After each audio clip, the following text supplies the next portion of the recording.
to it, you know. Independent Bahamas was the song, eh? Yeah, it was a good song. It was a one-take thing, and we did a good take. That's the first time I had really the experience of playing behind a big board, big production.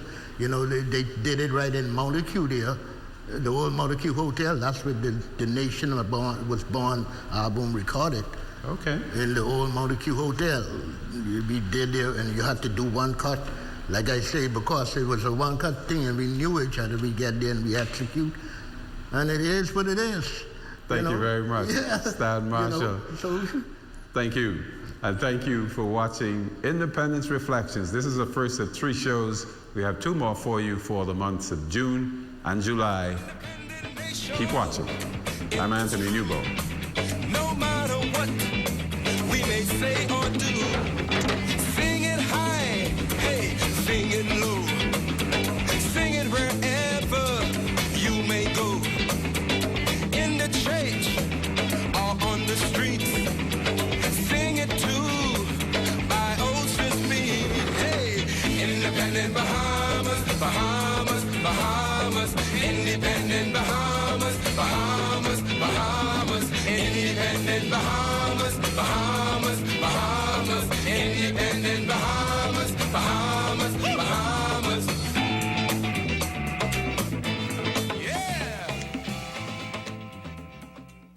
At the Lyndon Bindling International Airport, I'm Corvell Pyfrom. This is ZNS.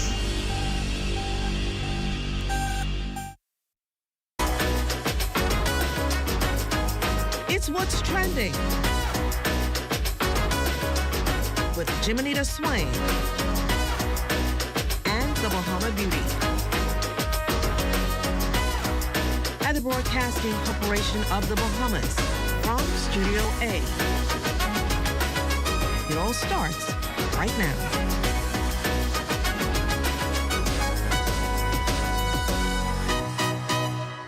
Welcome to What's Trending. I'm Jimenita Swain. Thanks so much for spending a part of your Tuesday with us. We've got an exciting show lined up with plenty of stories, conversations, and fun along the way. So let's get right into it.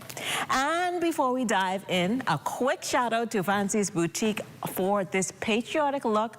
I'm loving the outfit, and it's the perfect way to celebrate the spirit of the season.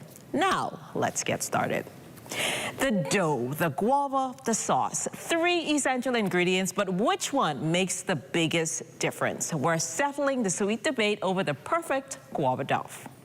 Also, what can a simple sheet of paper say about who we are? This summer, a new exhibition at Turn Gallery explores identity, culture, and the Caribbean experience through the power of paper. We'll take you inside. And up last, we've got the stories making an impact from the Bahamas to around the world. We're breaking down the headlines, the developments, and the conversations shaping the day. That's in our trend tracker. We're taking a quick break, but there's more ahead when we return. Stay with us.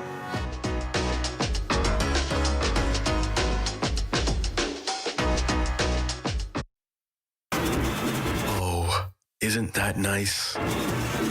Wait, you missed it? Ah, you haven't been on the website. Here's how TDC can help you. Whether you're turning your home into a vacation rental, pitching a business idea, or growing what you've already started, the TDC is here to help. Visit tdcbahamas.com for every conversation, event, grant, and opportunity happening near you. Tourism is all of our business, and the TDC is here to support yours.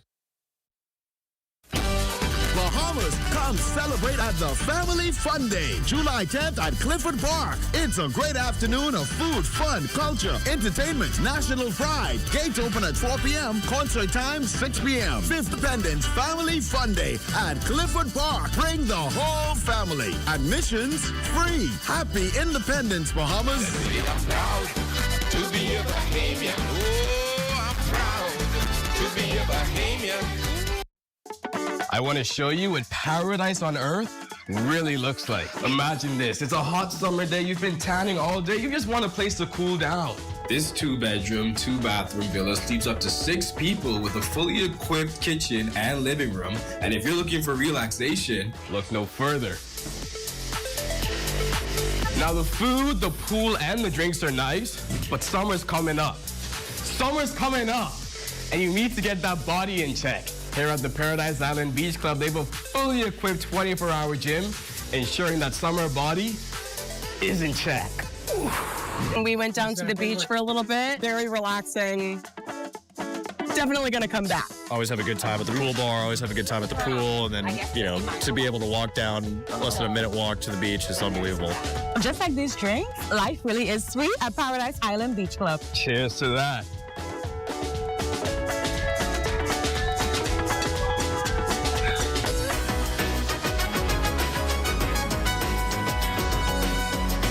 The story of the Bahamas is more than a date on a calendar. It's a story of resilience, pride, and possibility. As we celebrate 53 years of independence, we're sharing the people, places, and the moments that remind us who we are and what we stand for.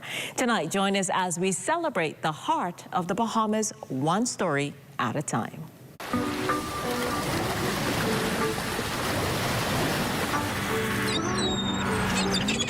It's like blessed like God, blessed like God.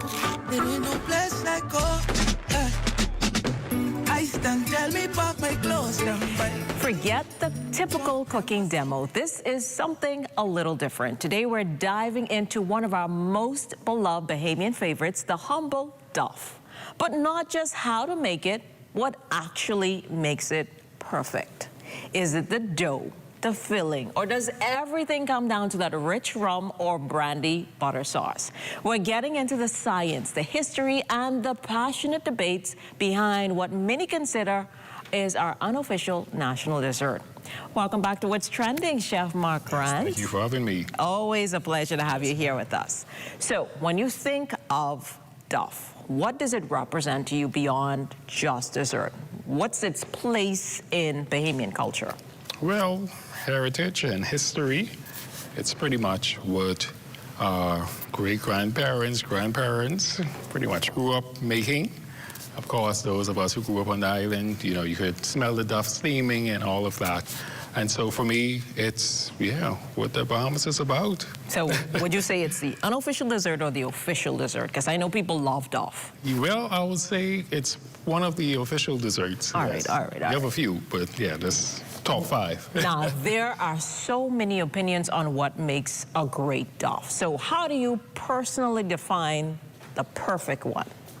Well, for me, one that is balanced, not overly sweet, okay, flavorful. The dough, of course, being one that's, you know, soft and tender, but still holds everything together. So not gummy. Yeah, not gummy. Although, you know, some persons say, come out gummy, or dumb, we would say. Yeah, but dumb, we can eat this, right, and spend all day, you know, for your family, but not for sale, of course. Okay, no, yes. You can't sell it. So now you touched on the dough. So talk to us a little bit about the role the dough plays. Like you talked, obviously we don't want it dumb, as most Bahamians know when you bake in. You want the perfect texture to it. So how do we get, this looks beautiful, by the way. Yes. How do we get the perfect texture on our dough? Are you the traditional one in terms of, you know, your pillowcase and all of that, yes. There you go. And so, yes, this was prepared, not in a pillowcase, but we have a special cloth that we use for it, whereas you'll be able to steam it close to the traditional way to get that nice, soft, tender end product. Okay. Of course, you have some persons who, which is a bit more economical now, or at least more convenient, using a foil paper. But of course, for me, I prefer to, you know, stick to the traditional way. In some ways, in some things, you know, I want to box in those cases. Yes, a little bit, but I understand. Now, yes. Some people swear by certain fillings over others. So what makes a filling work or not work, in your opinion? Well, for me, because I know you was pushing the envelope. I know you go. Yes, and so I've done oxtail duff, conch duff, of course, juju duff. We have done all of it, but of course for me, anything can work. You just need to know, you know, the approach. And of course for me, I use the local fruits that you find in the backyard or what's in season. So even like mangoes in season, I've done a mango duff. And I've even done fusions or red velvet cake duff. And so, yeah, it's a blank canvas that you could, experiment with. Now, as you mentioned just now, you have been experimenting. So are you telling us that the conch and the oxtail, they are the savory Yeah, the savory version, the yes. And so, of course, we pair it with a sauce that's, complements it. And so, like with the, of course, crab duff, I wasn't the first person to do it. But, of course, I did my version of it. I did, like, a creamy Cajun sauce with it that complemented the crab.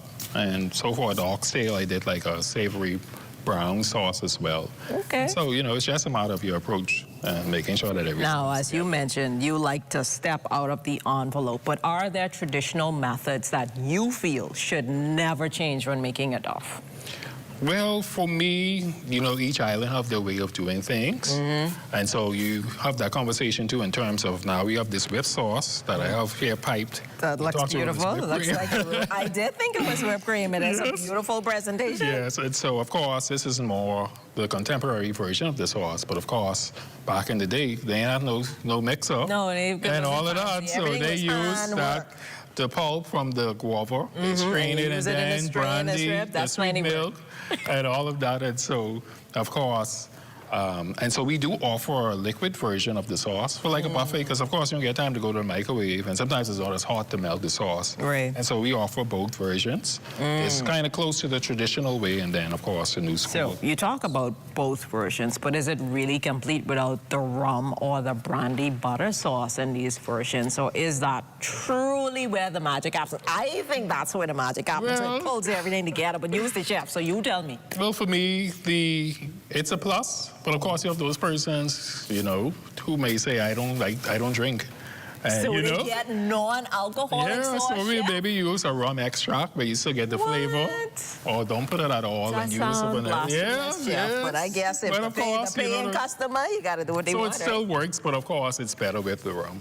So if you had to put your own signature on a duff, what would you add or change to make it uniquely yours, since you've already tried a few options? Well, I did it in a way using another traditional Bahamian classic, a coconut jimmy. And so I did a guava jimmy. And so the coconut jimmy, of course, is dumplings with the coconut sauce. I had the coconut jimmy recently when you did that. I did the same thing with the duff components. I put the dumplings, but I added guava to the dumplings. And of course, I did a sauce similar to our liquid cooked sauce. And yeah, persons loved it. They was calling it, we come for the duff. So that's the new winner? Yeah, that's the new winner. It's you get the same flavor, same textures, but it's just in a different form. I see I'm ready to get into this now. Yes. But anyway, maybe there is no single answer to what makes the perfect duff, but that's a part of the beauty of making it. So Chef Mark, thank you so much for stopping by. You've allowed us to explore one of the Bahamas' sweetest traditions. So thank you again. Can't wait to try it because it looks good. Yes, ma'am. Thank you. So when we come back, we're putting creativity on paper. From simple beginnings come incredible works of art. And we'll explore it all in this week's Culture in Color.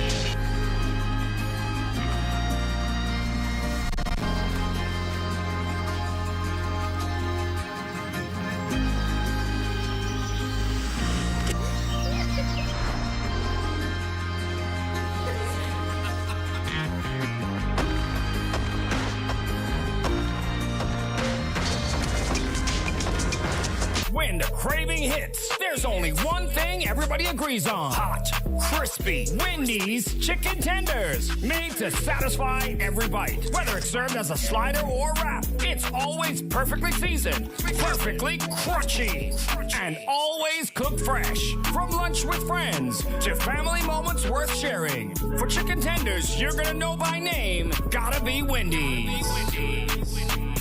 Under the theme, celebrating our heritage, shaping our tomorrow, the common Commonwealth of the Bahamas celebrates 53 years as a sovereign nation. Join the ZNS network for live coverage of the 53rd anniversary of independence with an ecumenical service, cultural show, military parade, flag-raising ceremony, and fireworks display. Stay with us for live coverage July 9th, beginning at 7:30 p.m. on the ZNS network.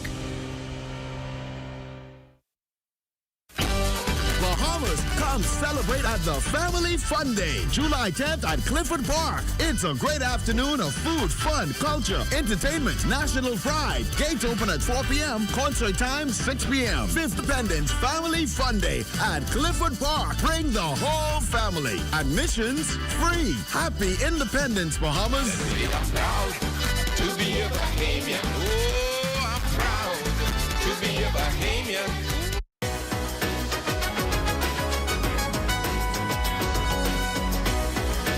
When most of us think of paper, we think of something ordinary. But for the artist featured in Summer Summer Works on Paper, paper becomes a place to explore memory, identity, culture, and the stories that connect us.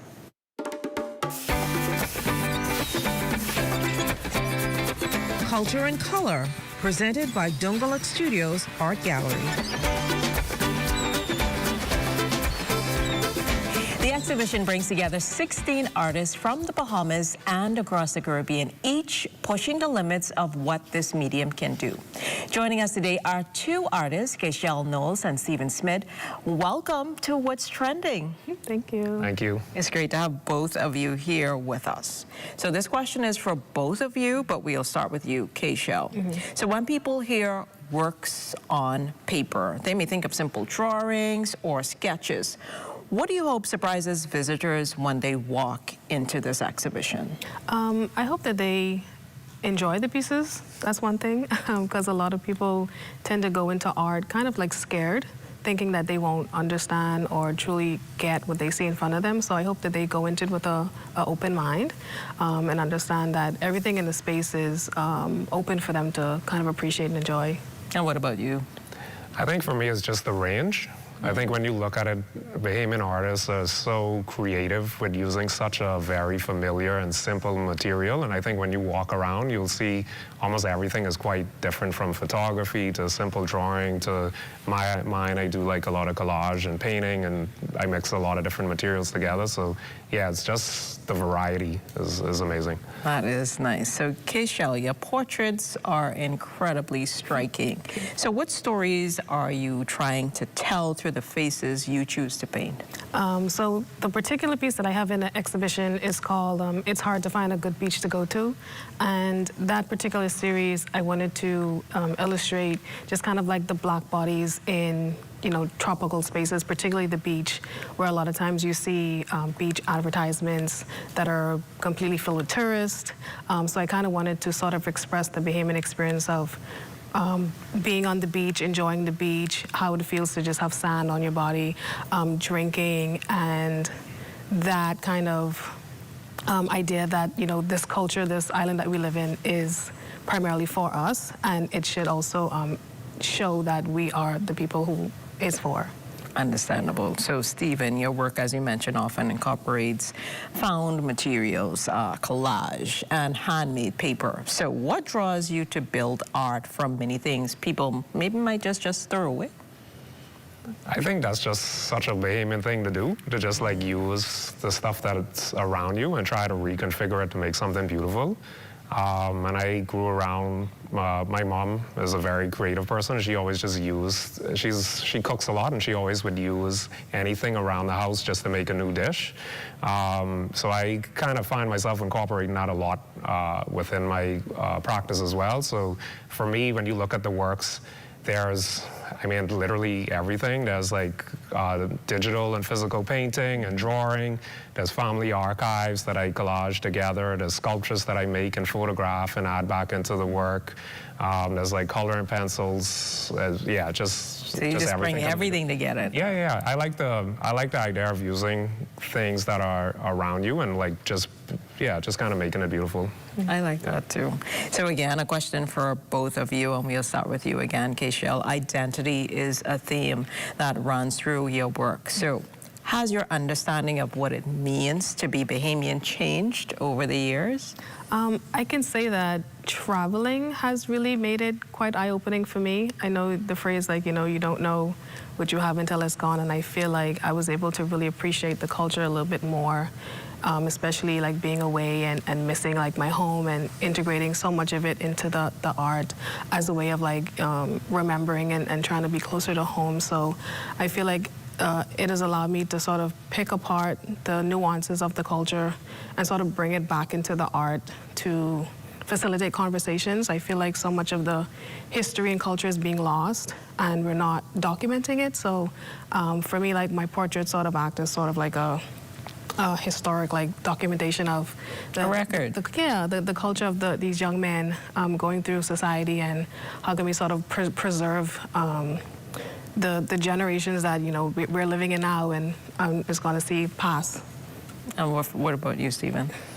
Yeah, I think it's very similar. I think, well, I grew up in a household. My father's German and my mom's Bahamian, so that already added kind of like a slight unique a mix inside there. But even when I moved to Canada and just moving back and forth, you have a certain type of relationship to when you live in a particular place for a long time and you're kind of like coming back and moving back and forth. I don't know, you just see more nuances, like Keishel was saying, within the things that are around you, and you begin to appreciate a lot of these like smaller things that you may have overlooked.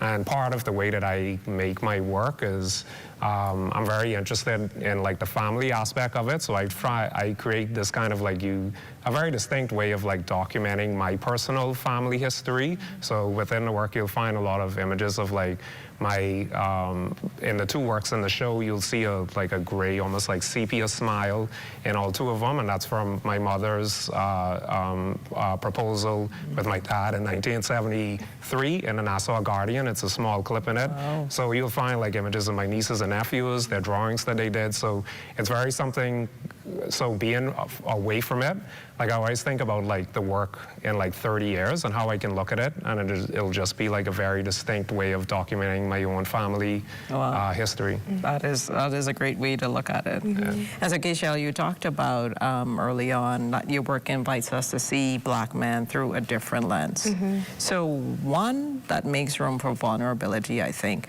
Why was it important for you to tell that particular story? For me, men has always been sort of like a soft spot. Like, I grew up very close with my dad, grew up with mostly brothers, had a lot of best friends that were men, so I feel like I've had them in my life kind of very treasured. And a lot of the conversations that I've had growing up, particularly as a tomboy, I started to kind of ask these questions of like, man, a lot of men tend to facilitate themselves within like women. Like, they tend to tell their secrets, they tend to be a little bit more vulnerable, and I started to retell these stories through the art themselves. And a lot of times when people see the art, they're surprised a lot of times that, oh, I didn't know that a woman made this work, because they feel so connected to it. So I feel like I don't know, I feel like a bridge, it sounds. Yeah, I'm never trying to speak on behalf of them, but I do appreciate that there does exist like these soft side to these men, and if I'm able to sort of like facilitate that side of them through the work, and they're able to see that that can exist in a public way, like that's the part I love. Oh, that's cool. So Stephen, you've said your creative process is a lot like making music, sampling, layering, and remixing ideas. So can you give us examples of how that shows up in one of the pieces in your exhibition you touched on? Yeah, I think there's a big thing with me. I like in hip-hop methodologies and stuff, it's a big thing within taking a song and reconfiguring it in your own way. So you find that a lot within music, where songs may come out in the 70s and then people may reinterpret it in the 90s and pull different sounds and stuff from it. But I like to think about that visually within the work. And you also, with every passing work, you'll find elements that may be a big part of one work, maybe a photograph, like I said, of a drawing from my niece or my nephew, And it might be like a large portion of it, but then in another piece it might be smaller within the background. And I like kind of having this sort of like ebb and flow between, just between the materials and how they can add to different stories throughout the works. Well, this sounds definitely like an exciting exhibition. So, Keishel, or you, Steve, you can tell us where can people see these exciting pieces? You're part of the exhibition with 16 other artists, but where and when? How long is the exhibition up for? I think it's up for a month or so. So. Yep. It's up for 1 month at Turn Gallery. At the Island House. Awesome. Well, thank you to both of you, Keishel, Stephen, for joining us today and obviously giving us a glimpse into the creative process and what can be done with paper. Yeah. Awesome. All right, thank you so much again. All right, thank you. Well, up next, Trend Tracker. Stay with us.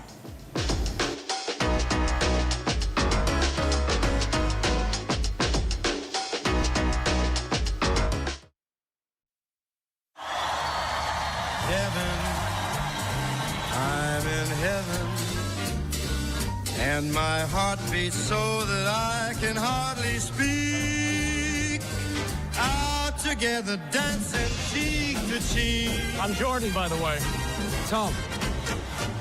Baked sandwich. I really like the honey mustard sauce. And then like the crispy bacon on it as well. Oh, it's pepper jack cheese. I love the spice.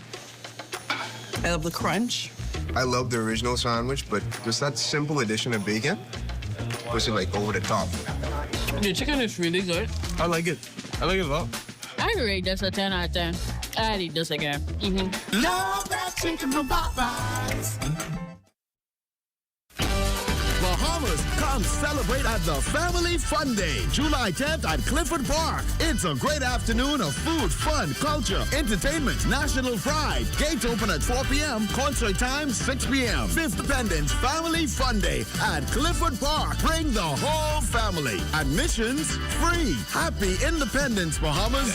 I'm proud to be a Bahamian. Oh, I'm proud to be a Bahamian. What's trending in business? Who's making major money moves? And how's it shaping your future? This is Economics, your front row seat to the biggest stories in business, innovation, and finance. Powered by the Sand Dollar, the digital currency of the Central Bank of the Bahamas. It's fast, secure, Bahamian. We're breaking down the numbers, the news, and what it means to you. Tune in every Thursday at 6 p.m. for the trends, the insights, and the stories that matter. Get informed, get inspired, get in the mix with Economics.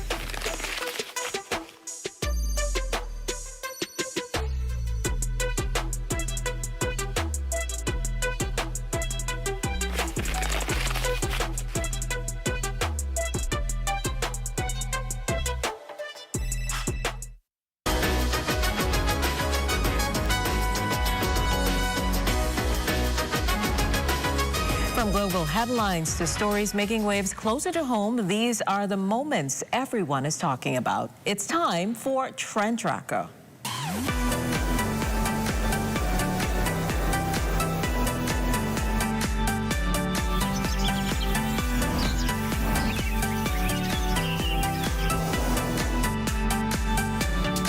We're heading across the pond where a major political announcement is making headlines in the UK. Nigel Farage says he's stepping away from frontline politics, making what many see as an end of an era.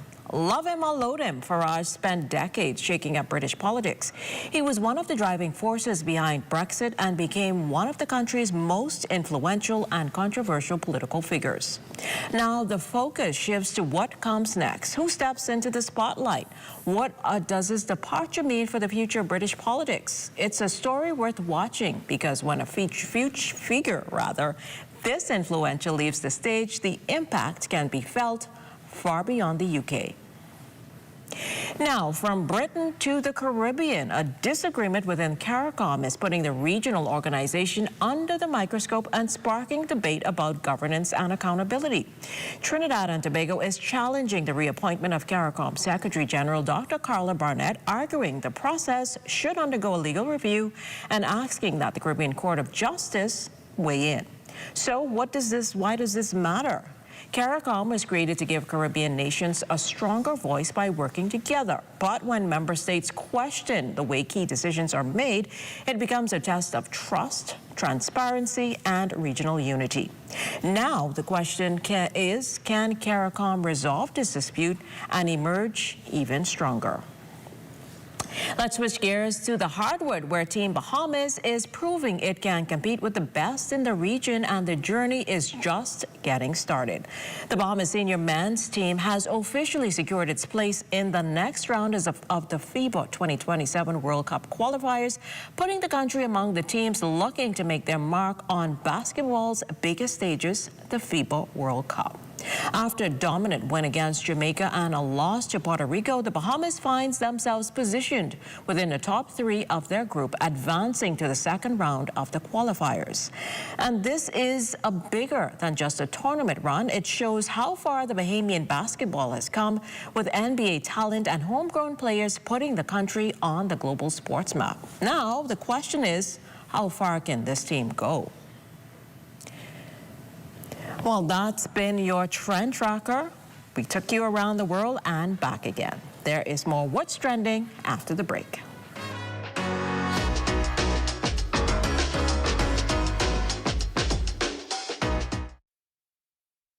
Under the theme, celebrating our heritage, shaping our tomorrow, the Commonwealth of the Bahamas celebrates 53 years as a sovereign nation. Join the ZNS network for live coverage of the 53rd anniversary of independence with an ecumenical service, cultural show, military parade, flag-raising ceremony, and fireworks display. Stay with us for live coverage July 9th, beginning at 7:30 p.m. on the ZNS network.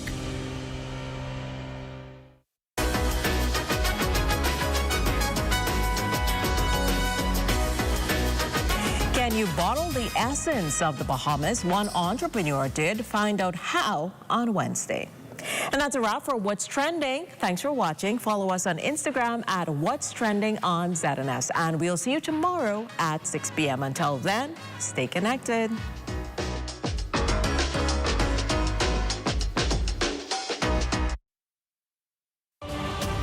At Centerville, I'm LaDawn Davis. This is ZNS.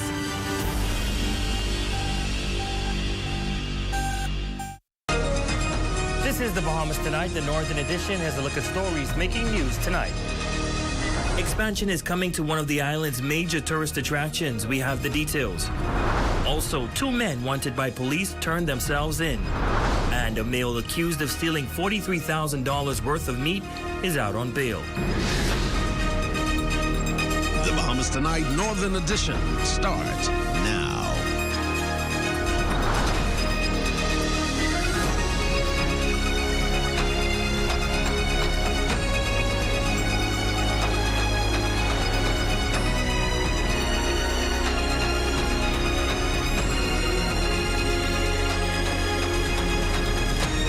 Good evening and welcome to the Bahamas Tonight, the Northern Edition. I'm Ramiko Knowles. Thanks so much for joining us. Topping news tonight, a major investment is giving Grand Bahamas tourism products another boost. Pirates Cove Zipline and Water Park has unveiled a nearly $200,000 expansion aimed at enhancing the visitor experience, creating new jobs and generating more economic activity for the island. Shalia Roll has tonight's top story.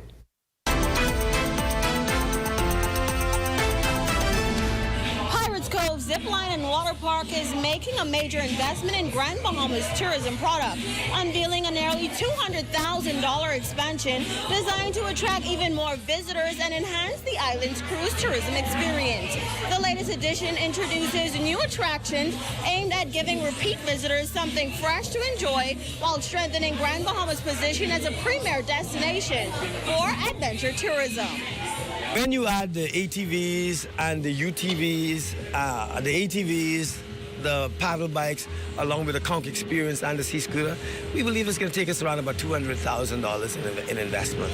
Owner David Wallace says the expansion is about more than growing his business. He believes it's an investment in the Bahamian economy, creating opportunities for local employment while encouraging greater spending by cruise passengers and overnight visitors. I believe in the economic developments that's coming to Grand Bahama. I believe the cruise lines that have made these announcements, they have the financial support to develop what they say they're going to do. And I believe we as Grand Bahamians should see how we could benefit from what will happen. Investor into the beach club Clavon Duncombe says the goal is to ensure every visit offers a new experience, giving tourists another reason to return to Grand Bahama. We have about 30 bikes right now. By the end of next month, we increase to another 20.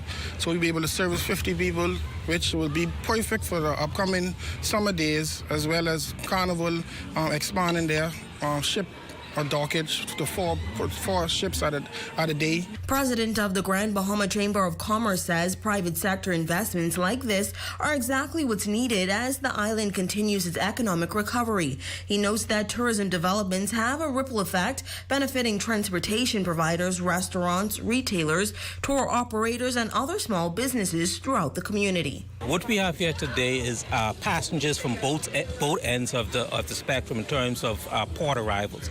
CBK has 2 ships in today at their site, and one of their biggest ships that caters to us is the Conquest. Most of their guests seem to leave CBK to come here. And then, of course, Margaritaville at Freeport Harbor.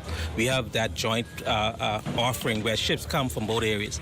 That brings a lot of persons to the park. The reason they come is because of the amount of things they can do. For the Bahamas Tonight, the Northern Edition, I'm Shalia Roll. Certainly good news there. While many residents are busy restocking emergency supplies this hurricane season, experts say there's another important step that often gets overlooked: reviewing your insurance coverage. They say waiting until a storm is on the way could leave you without protection you need. Raven Davis reports. Although the 2026 Atlantic hurricane season has been relatively quiet so far, residents are being reminded that preparing for the next storm goes beyond stocking up on supplies. Freeport Insurance Agent's account executive Demaro Mortimer says now is the time to review your policy. We encourage persons to come by, ask the questions, any concerns that you may have in regards to hurricane coverage.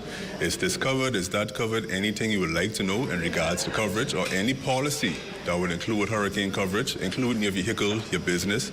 We encourage you to call into the office now and get those questions cleared. He says once a hurricane warning is issued, insurers are unable to amend policies that include hurricane coverage. He also notes that premiums do not increase simply because it's hurricane season, but policyholders are encouraged to keep their accounts current to avoid any issues should they need to file a claim.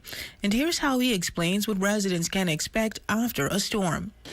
Before a new policy takes effect, once we get through that claims process, it isn't a set date, but once we get through the claims process and we assess the damages and everything that's happened in the storm that has passed, then we'll go right back into business as usual. Mortimer says one of the biggest mistakes people make is failing to understand exactly what their policy covers before disaster strikes. In many cases, policyholders only discover gaps in their coverage when they file a claim, leaving them with unexpected expenses during an already stressful time. For instance, some person says take out a fire policy, which doesn't include hurricane. So that's where a surprise may come. A fire policy is by far cheaper than a comprehensive hurricane or full coverage policy.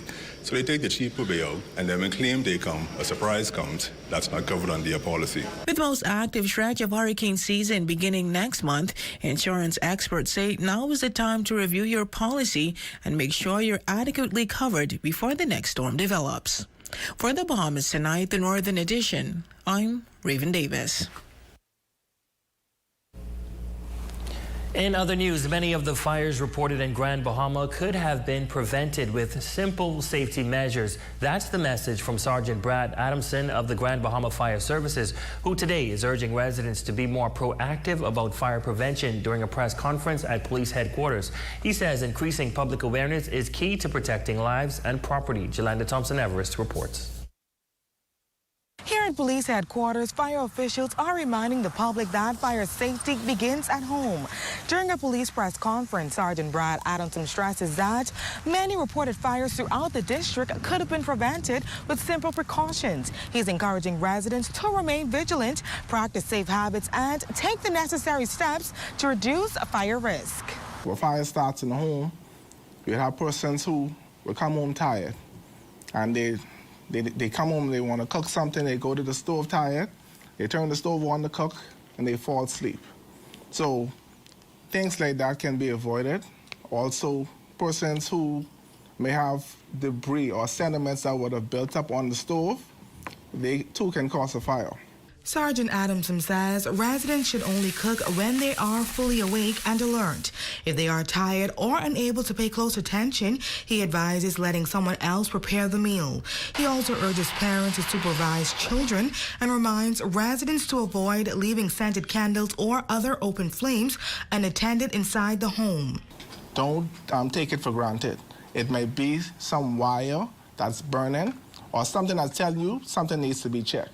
Or it could be a gas tank. And with recent bushfires, which has caused many concerns, the sergeant says many of the recent bushfires appear to have been caused by people lighting fires. Person may have been in their backyard lighting rubbish where they've been cleaning up their yard and a getaway, and it caused a possible catastrophe. The fire sergeant says he does not believe more people are lighting bushfires during the summer.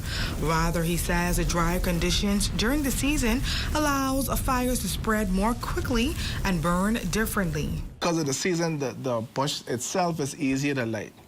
So we find that persons who are negligent, they do these things year-round. But during that particular part of the season, it affects the bush differently. For the Bahamas Tonight, the Northern Edition, I'm Yolanda Thompson, Everest.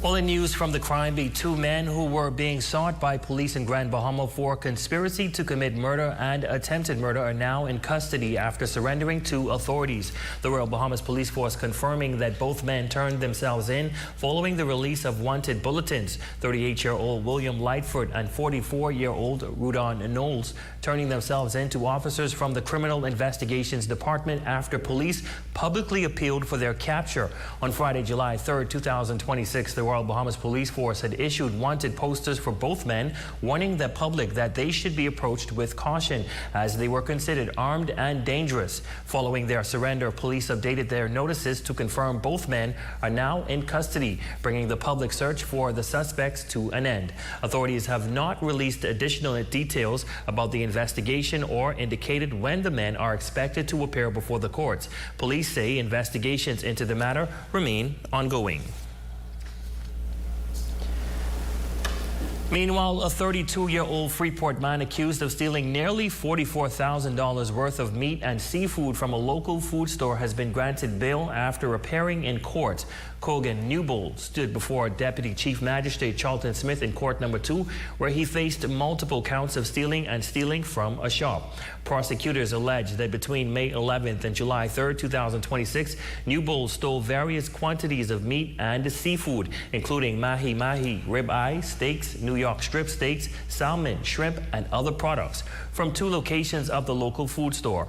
The total value of the allegedly stolen items is $43,829.97. The court heard that Newbold allegedly concealed packages of meat inside bleach boxes before leaving the store without paying. The alleged thefts were reportedly captured on the store's surveillance cameras. Represented by attorney Shianda Cooper, Newbold elected summary trial and pleaded not guilty to all charges. Police Constable Turncast appeared on magistrate behalf of the Crown.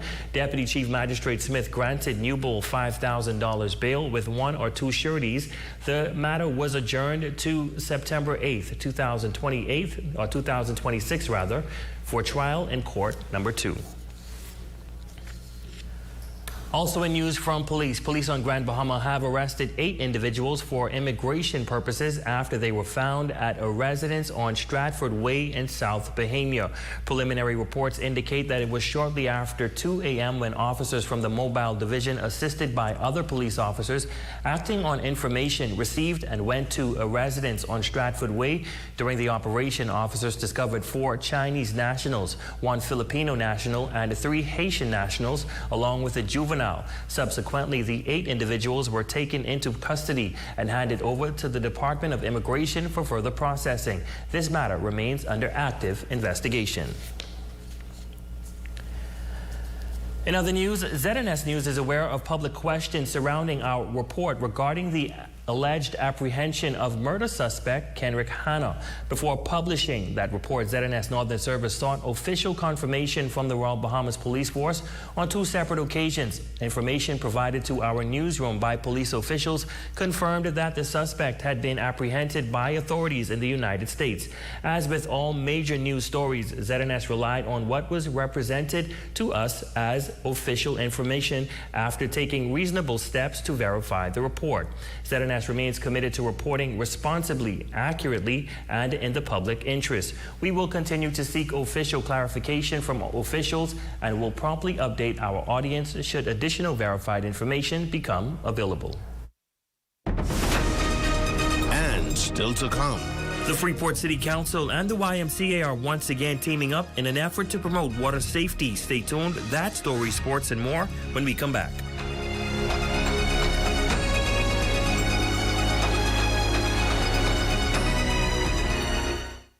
Imagine a world where every brand knows your name and every store awaits your arrival.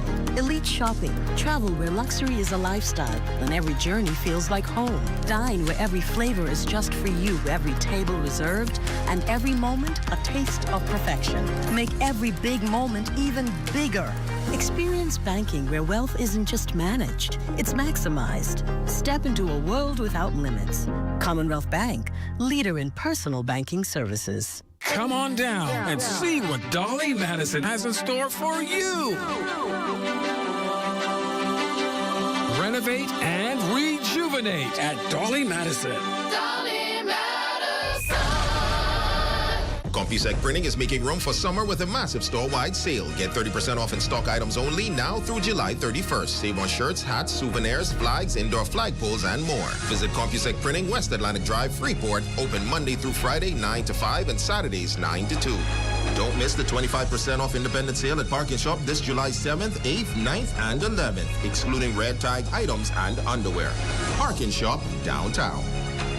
Celebrate 53 years of Bahamas independence at the Ecumenical Service, Cultural Show, and Inspection of the Guards this Thursday, July 9th at 7:30 p.m. at the Independence Park.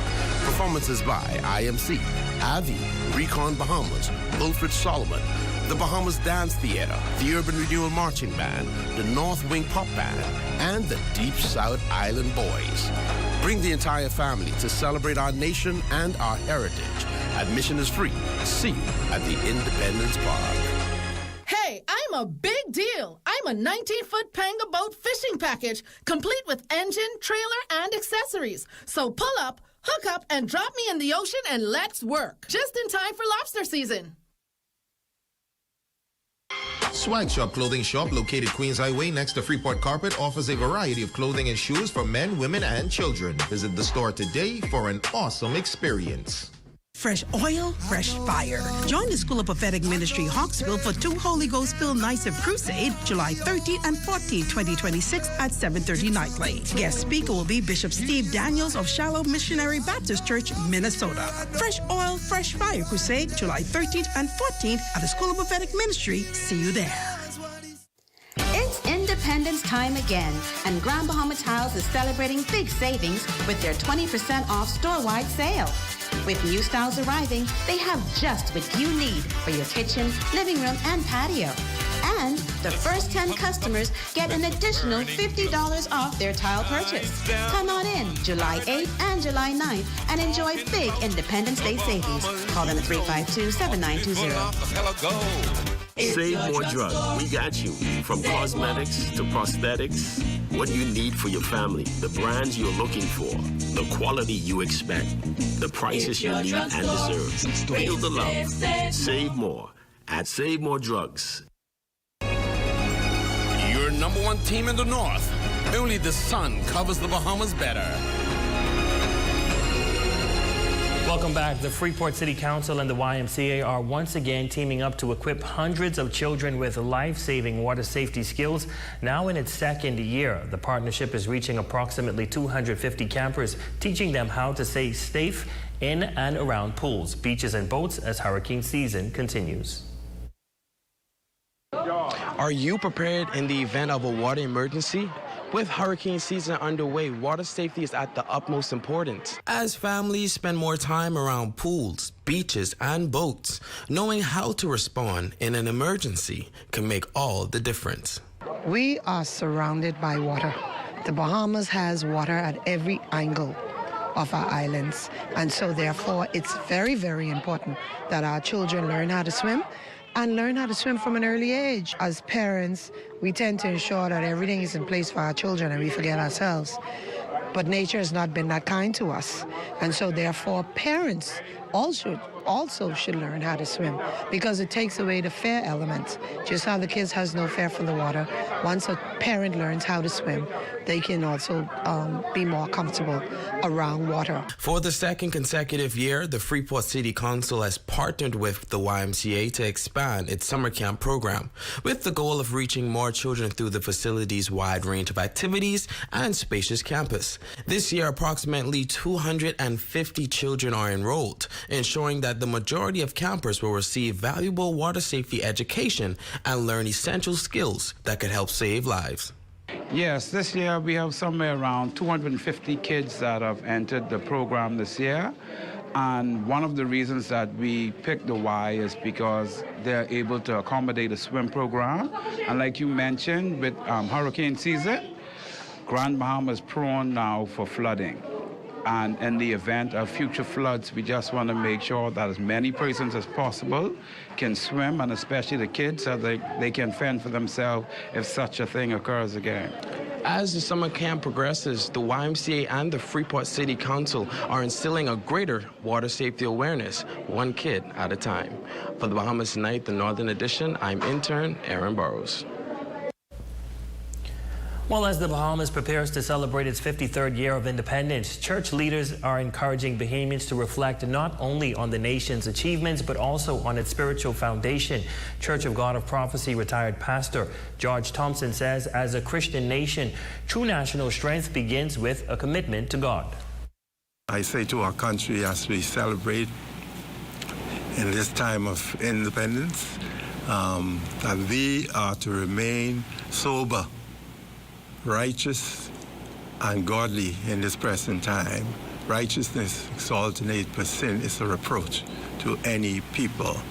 And blessed is the nation whose God is the Lord.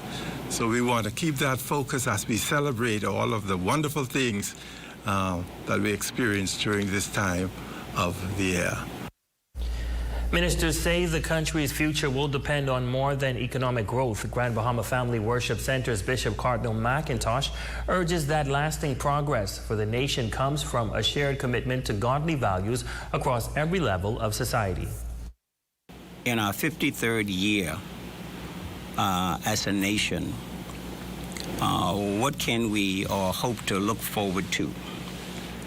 Again, we have to go back to the premise of nation building. The Bible declares, blessed is the nation, right, whose God is the Lord. If we are from the government or to the ghetto, if I can use that extremity, that if there is a God consciousness and bringing a nation back to that, I believe that all that God had planned, purposed, and ordained for the nation before the foundation of the world, right, will begin to come forth. We salute our Facebook friend of the day, Rashad Lopez. Thank you so much for your support, and we hope that you are enjoying your day. And that does it for this portion of the news. Be sure to stay tuned. Shane Stubbs is up next with your check on sports. See news in the making? Call us at 352-9713 or 359-5167, or you can email us at zns3news@gmail.com. Bring the whole family to the parish fair at the Parish of the Saints Michael and Nicholas, Friday, July 10th from 12 noon to 10 p.m. at the church grounds in High Rock. Great food, games, live entertainment, prizes, and family fun. Admission just $3. Cabinets play a major role in both the function and appearance of your home. To keep them looking their best, wipe spills as soon as they happen and clean surfaces regularly using a soft cloth and mild soap. Avoid hanging excessive weight on cabinet doors and periodically check hinges and hardware to make sure everything stays secure. With proper care, quality cabinetry can continue looking beautiful and performing well for many years to come. Quality products deserve quality care. Cornet Bahamas.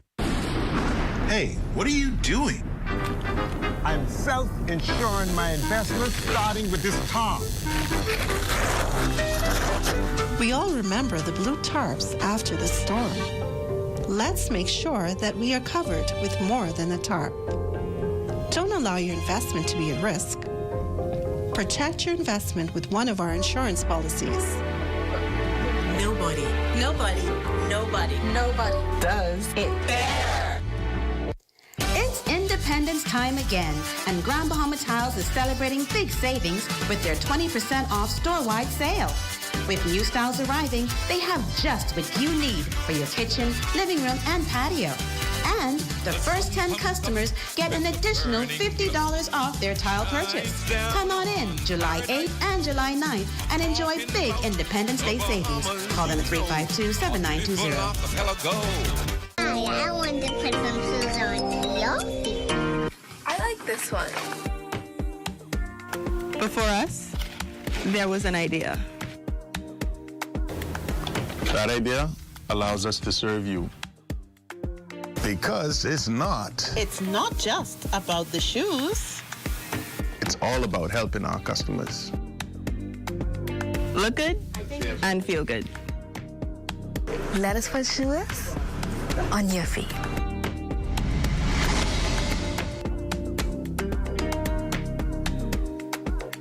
Fresh oil, fresh fire. Join the School of Prophetic Ministry Hawksville for 2 Holy Ghost-filled nights of crusade, July 13 and 14, 2026 at 7:30 nightly. Guest speaker will be Bishop Steve Daniels of Shallow Missionary Baptist Church, Minnesota. Fresh oil, fresh fire crusade, July 13th and 14th at the School of Prophetic Ministry. See you there.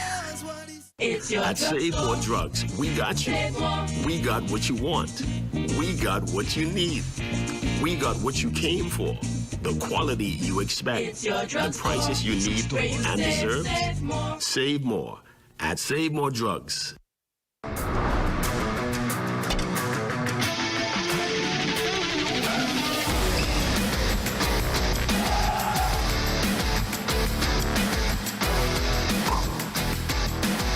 Welcome to the ZNS Total Sports Cave, everybody. I'm Shane Stubbs. Physicality in the run game is what lifted the Arena Lady Vixens to a 14-7 win over the LWA Wolverines, crowning them the 2026 Grand Bahama Flag Football League Women's Champions. Like you said, it was a good team, man. They gave us a good fight today. Like you said, we stuck to the game plan all season, and it paid off for us to win championship. Game plan is go right back to the round table, see what the other team love to do, and go with their coach myself off, and have a good national game. This one for the old man. I tell you, I can bring it home. Love you, buddy. The Vixens struck first as championship MVP. Fallon Beckford broke free for the opening score and a 6-0 lead. The Wolverines answered in the second half when Arleah Green hauled in a wide-open touchdown. The extra point gave them a 7-6 advantage. But the lead was short-lived. On the very next play, the Vixens took it to the house to reclaim the lead at 12-7 and then added a safety to put the game away. Despite the loss, though, the Wolverines had reason to celebrate as they were crowned the women's 5-on-5 champions. And on the men's side, the Three Links Bad Boys rolled past the Connect Shipping Jets 24-0. MVP Shamar Shea Pinder starred with 2 touchdowns and an interception, but quarterback Leon Cooper said the win was fueled by emotion as the team honored the memory of their late teammate, Mateo King. That was our task to make sure to do it for Teo, because he is one of the driving force in our team, and we just wanted to come out here and just play our game. We didn't know we got an offense that's going to put up points. Our defense locked in all week, getting ready and prepared for this game, so we know once we put those two together, victory is in hand. As far as other accolades go, Coach of the Year on the women's side would go to Dawn Albury, while Coach of the Year for the men would go to Gerard Sands for the Three Links Bad Boys. And it wasn't the Finnish team Bahamas wanted in this FIBA World Cup qualifying window, but the mission was accomplished. Puerto Rico claimed a 115-92 win, but both teams finished with a 2-4 record, good enough to advance them to the second round of qualifying. Franco Miller Jr. led the Bahamas with 24 points and 8 assists. Dominic Bridgewater added 22, while VJ Edgecombe finished with 19 points and 6 rebounds. And that's my time, everyone, but your local forecast is next. I'm Shane Stubbs. Keep finding joy in the journey, because every small effort counts. Tonight's weather forecast is brought to you by Royal Star Assurance. Cause it's so beautiful.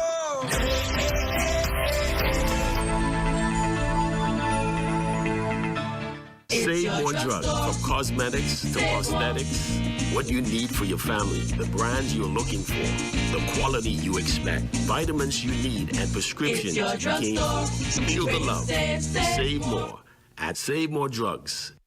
It's Independence time again, and Grand Bahama Tiles is celebrating big savings with their 20% off store-wide sale. With new styles arriving, they have just what you need for your kitchen, living room, and patio. And the first 10 customers get an additional $50 off their tile purchase.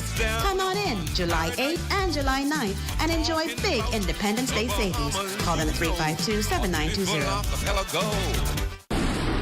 Hey, what are you doing? I'm self-insuring my investment, starting with this tarp. We all remember the blue tarps after the storm. Let's make sure that we are covered with more than a tarp. Don't allow your investment to be at risk. Protect your investment with one of our insurance policies. Nobody does it better. Melinda Whitney, teaching diary. One of the most damaging words a child can hear from a parent isn't a curse word. It's this one, disappointed, especially when it's used as a label and not a lesson. When a child hears, "I'm disappointed in you," they don't hear correction. They hear, "I'm not enough. I failed you. I lost your love." Discipline should correct behavior, not attack identity. There's a difference between saying, "That choice was disappointing," and saying, "You disappoint me." One teaches responsibility, the other teaches shame. Correct the action. Protect the child's heart, because children don't need perfect parents. They need parents who discipline with love. Your number one team in the North. Only the sun covers the Bahamas better. And that is going to do it for us here in the North. I'm Ramiko Knowles. Thanks so much for joining us tonight. The Bahamas Tonight is coming your way next.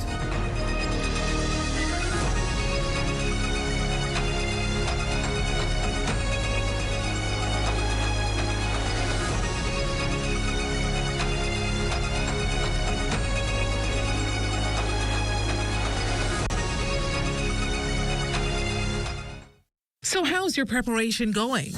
By now, you should be completing home repairs since the last storm, updating and replenishing your emergency kit, and paying closer attention to the ZNS networks for earlier than normal developments in the tropics and general storm tracking. Hurricanes don't wait. Why should you? This season, be weather smart, weather safe. Coming up in the Bahamas tonight, the Attorney General weighs in on the consequences the driver in last month's fatal crash possibly faces. Plus, we have the Bahamas Union of Teachers input on how to resolve the country's teacher shortage. The Bahamas Tonight, the National Report, starts now.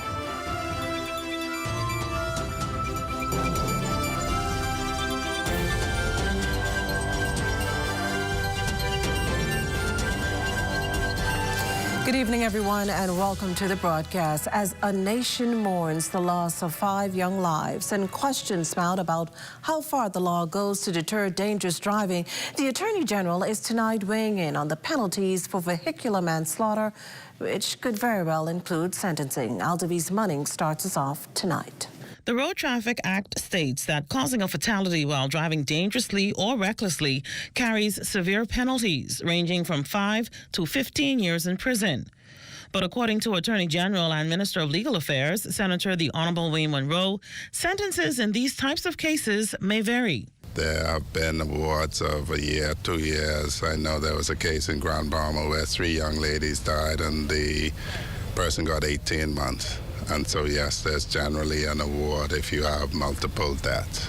The AG also referenced another Grand Bahama vehicular manslaughter case where a young man was speeding, drove off the road, which killed 3 persons in the car, and he was sentenced to 18 months in prison. That matter, the AG verified, was upheld by the Court of Appeal.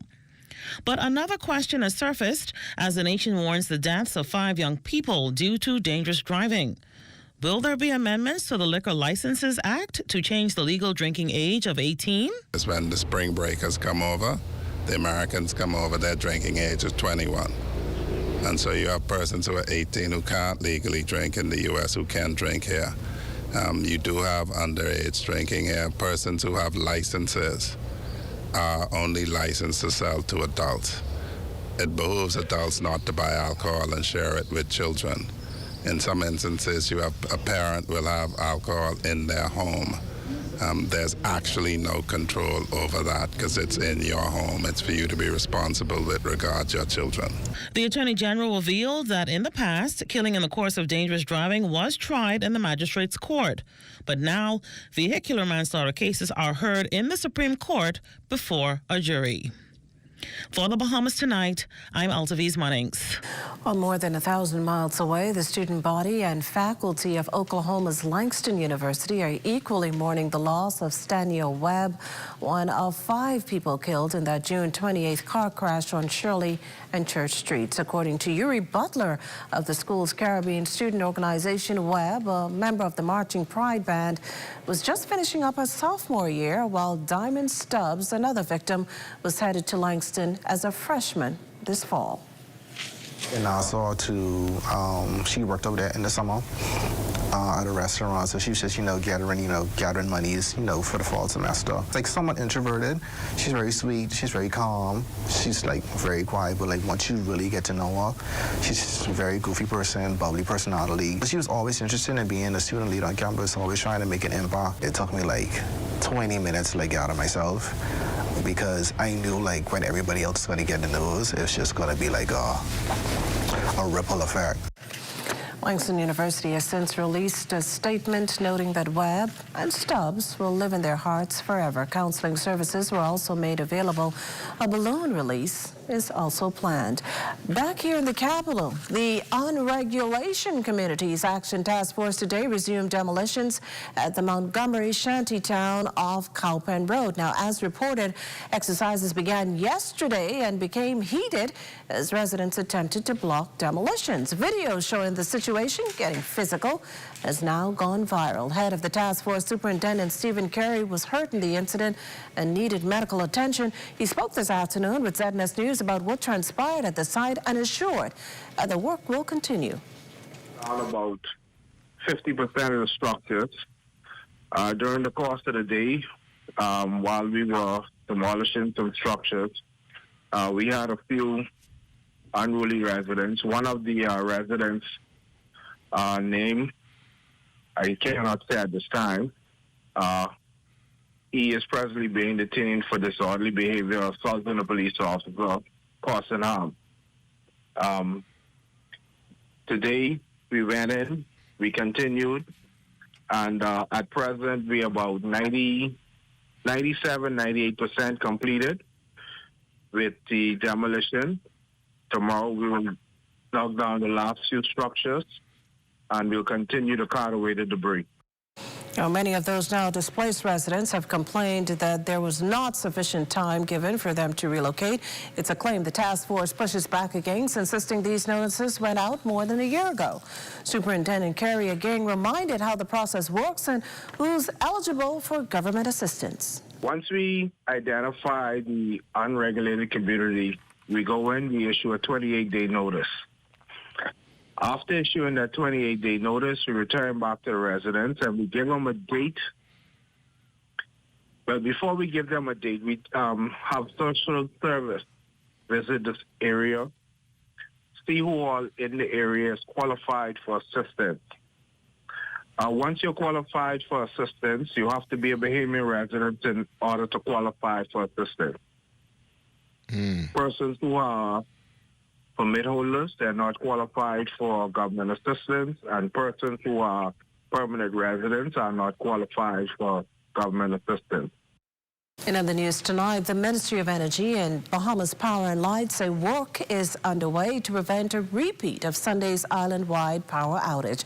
Officials also using the opportunity to reiterate that the outage was triggered by an extraordinary lightning strike at the Blue Hills Power Station that damaged a critical connection between the generating plant and the transmission network. Energy Minister, the Honorable JoBeth Colby-Davis, says BPL has been instructed to improve public communication during major outages and provide clearer guidance to customers reporting damage to appliances.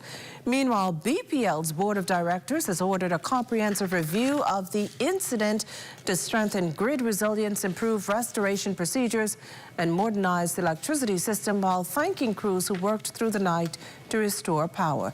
The minister is expected to provide a further update on the government's energy reform efforts later this week. Well, in related news, Health and Wellness Minister, the Honorable Michael Darville, spoke of the impact Sunday's hours-long power outage had on operations at the Princess Margaret Hospital's A&E. The Princess Margaret Hospital have a variety of backup generators. Two of the generators are more modern, with the power switches modern, but there was a situation we had on the medical ward, which is an older piece of infrastructure, and that was impacted more severely. I'm pleased to report that today a lot of work is going on to resolve that issue and to ensure that we have a better flow of generation power in the event that we do have another outage. Our emergency medical doctors have finalized the pediatric component, all of the life-saving components, and we're moving those patients that currently in that space that needs immediate renovation so that we could continue with the renovation exercises there. The health minister is confident, though, that change will come. Health facilities must be included because power to health facilities is absolutely paramount. I believe that the time has come for us to even modernize our current infrastructure and our generation capacity at the Princess Margaret Hospital. There's a generator that we're looking at that is a bit aged. It's not at end life yet, but we need to think about replacing that asset. But I want to commend the Minister of Energy because she works very closely in collaboration with the Princess Margaret Hospital and by extension our facilities in the Family Islands. Well, Prime Minister, the Honourable Philip Davis renews the Bahamas' commitment to advancing its national interests and strengthening regional cooperation following the conclusion of the 51st CARICOM Heads of Government meeting in St. Lucia. In a statement, the Prime Minister said discussions focused on key regional issues, including climate change, regional security, Haiti, Cuba, and economic resilience. Mr. Davis urged greater access to climate financing for small island states while calling for stronger collaboration to combat transnational crime and enhance maritime security across the Caribbean. He also reaffirmed the Bahamas' support for efforts to restore stability in Haiti and emphasized the country's commitment to working with CARICOM partners to build a safer, stronger, and more resilient region. Coming up, it's graduation day at BTVI. You're watching the Bahamas Tonight, the National Report. There's more news in a moment. Imagine a world where every brand knows your name and every store awaits your arrival. Elite shopping, travel where luxury is a lifestyle and every journey feels like home. Dine where every flavor is just for you, every table reserved, and every moment a taste of perfection. Make every big moment even bigger. Experience banking where wealth isn't just managed, it's maximized. Step into a world without limits. Commonwealth Bank, leader in personal banking services. Long summer, hot sun, people coming over, and nobody feeling like cooking. This summer, wait for the sign. Presenting KFC Summer Bucket, the official meal of the summer.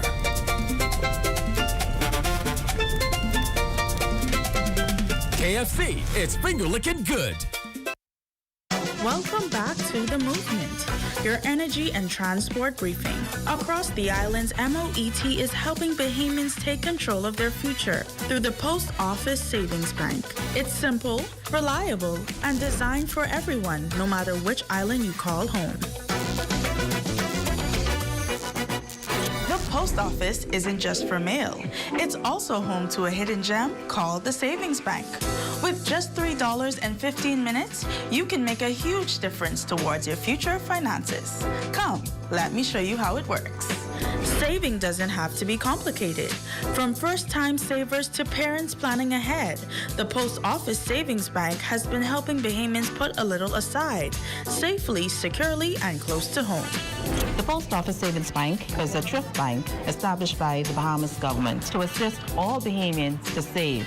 Opening an account is easy, and the bank is designed for everyone, no matter your goals. An upcoming trip, school expenses, or just a little peace of mind. It's completely free to save with us. There are no fees attached to your accounts. There's no service fee, no VAT fee, and no withdrawal fee. Plus, our interest is unbeatable. 5% on all of our accounts. We are also located on every family island where our post office is.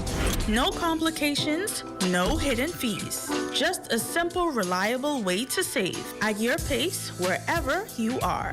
You just have to be a Bahamian citizen or a Bahamian resident. All you need is a passport, voter's card, or driver's license, and an NIV, and a minimum of $3 to open an account. We offer 3 different types of accounts: organizational, which is a non-profit, individual account, and joint account. I'm Erin Scavella, and this is The Movement, your energy and transport briefing. Small steps today can turn into big savings tomorrow.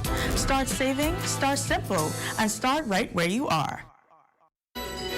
Yeah, and you're looking at a shot there of the Atlantis Aquaventure Water Park, known for its heart-pounding slides and rides like the Leap of Faith, the Abyss, the Surge, and the not-so-lazy Rapids River. Welcome back. A 40-year-old man returns to Sandilands Rehabilitation Center after making another attempt to end his life. We understand the man's sister alerted police to this latest incident around 10 last night after noticing he had a minor laceration to his neck. Investigating officers soon found out that the individual has a history of self-inflicted injuries and even received treatment at Sandilands. He was taken to hospital where a physician confirmed that his injury was superficial. The man was, however, transferred to Sandilands for further evaluation and treatment.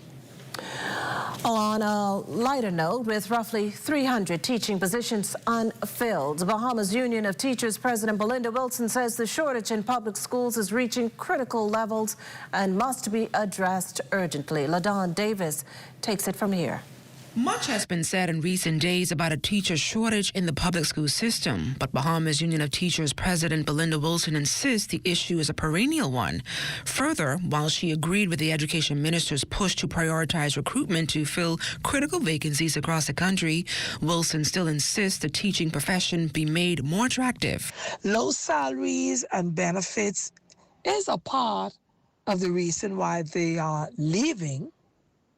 And that's also a reason why we are unable to attract many males to the profession, because the salaries are low. Wilson also reasons that education officials' refusal to embrace the union's recommendations could push even more teachers out of the system. We've suggested identifying high-achieving students in various subjects from grade 10 to steer them toward the teaching profession. And of course, provide them with incentives such as stipends, scholarships, and mentoring. The BUT president says the partnership between the University of the Bahamas' School of Education and the Ministry of Education must also be strengthened, as far too many new teachers are waiting weeks, months, and even up to a year before receiving the appointment letters. And I'm specifically speaking about untrained teachers who may have bachelor's degrees, master's degrees, but they need their teaching certifications. We also have teachers' aides who wish to attain higher degrees and higher qualifications. With the new academic year just weeks off, the union head is hoping 2026 will be the beginning of change for the thousands of teachers, parents, and students. For the Bahamas Tonight, I'm LaDawn Davis. Well, with hundreds of teaching vacancies still to be filled, the Ministry of Education says an aggressive recruitment effort is already underway ahead of the new academic year. Amaya Moss has that angle. Is not in session, but the Ministry of Education is facing quite a big test. With just about 2 months to go before the new academic year kicks in, they must buckle down to fill a 300 nationwide teacher shortage. It's a tremendous undertaking, but Education Minister, the Honorable Chester Cooper, assures they're exploring all possible options. We are seeking new applicants, yes, but there are some applicants in the pipeline already. Getting them out of the pipeline is important. Streamlining the bureaucracy. We're working with the Ministry of Foreign Affairs to pursue teachers from other countries. We're looking at Ghana, we're looking at Kenya, we're looking at other countries that we didn't look so closely at before. We are also calling teachers out of retirement who've recently retired. Persons who are teachers but who may have gone in other careers. We're building a teacher reserve, if you will, to ensure that we are able to give our students the best possible education, to give them the best chance at success. Despite the shortfall, the minister is confident the new school year will begin as planned, holding firm that whatever challenges arise, he and his team are committed to seeing it through. School will go on, and we will ensure a satisfactory level of education across the country. The reality is that even if we are to engage with digital virtual learning in some places, if there are shortages, we will do that. But we will ensure that the work of the Ministry of Education, Science and Technology go on. We will ensure that every child gets a quality of education they deserve. Well, with the new school year drawing closer, the minister says its focus remains on ensuring that every classroom is ready when students return. Reporting for the Bahamas Tonight, I'm Amaya Moss. In related news, more than 600 graduates are preparing to embark on the next chapter of their lives after earning qualifications in a wide range of skilled trades from the Bahamas Technical and Vocational Institute. During Tuesday's commencement ceremony held under the theme From Knowledge to Nation Building, BTVI President Kishan Bastian congratulated the graduating class while encouraging them to remain humble, continue learning, and never become complacent. You are here because you have been prepared for careers that do not yet exist. You are the innovators of tomorrow. You are the world changers of tomorrow. You are the leaders that will solve problems of tomorrow. We are excited to see you build a legacy, and by extension, BTVI. Parliamentary Secretary in the Ministry of Education, Senator the Honorable Keenan Johnson, also in attendance.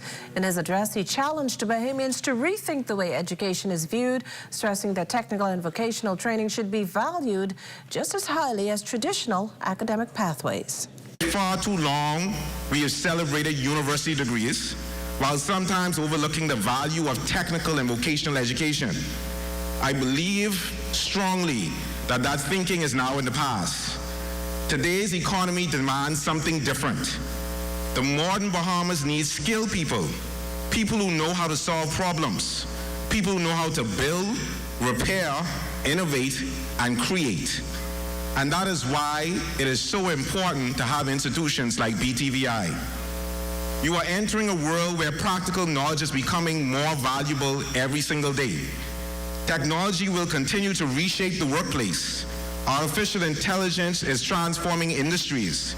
Entire professions continue to evolve, but there will always be a need for skilled professionals who combine technical expertise with critical thinking, creativity, and integrity. This portion of the news is brought to you by Folk Call Smart Pass, the smart way to pay at the pump. Sandwich. I really like the honey mustard sauce. And then like the crispy bacon on it as well. Oh, it's pepper jack cheese. I love the spice. I love the crunch.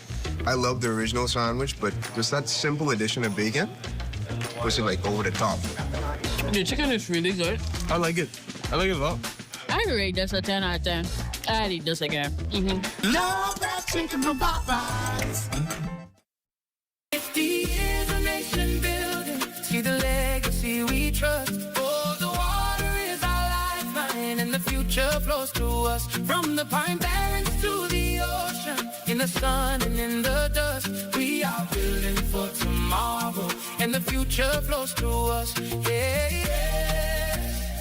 Yes, the future flows to us. The Water and Sewage Corporation, celebrating 50 years of nation building.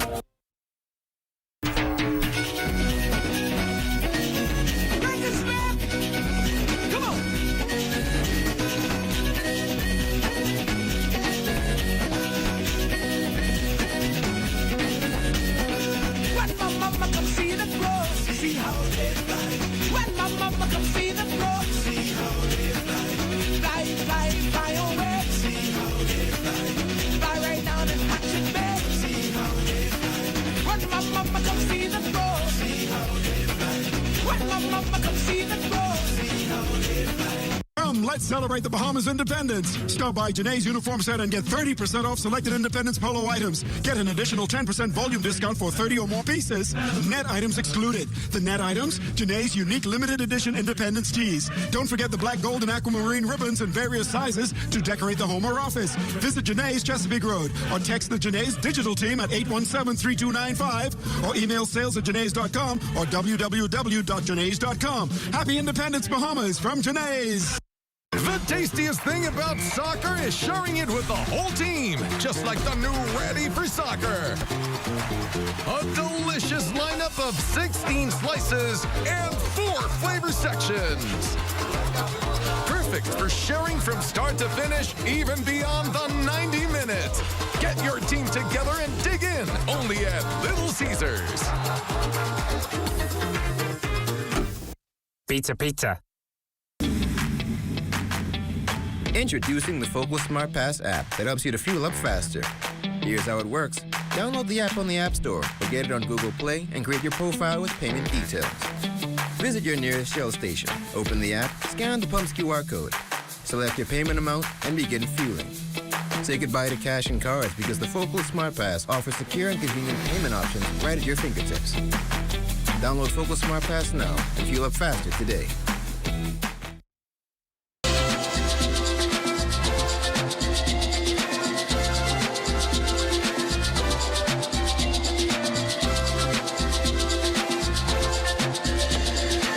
The Wheels of Independence celebrations in motion. The Ministry of Education, Science and Technology is embracing the spirit of nationhood by hosting an Independence pop-up sale, creating a space where culture, commerce, and community can all come together. The event featuring a wide range of local vendors and small businesses offering locally made cakes, handcrafted artifact, apparel, accessories, and other products, and commemorate the country's rich heritage and traditions.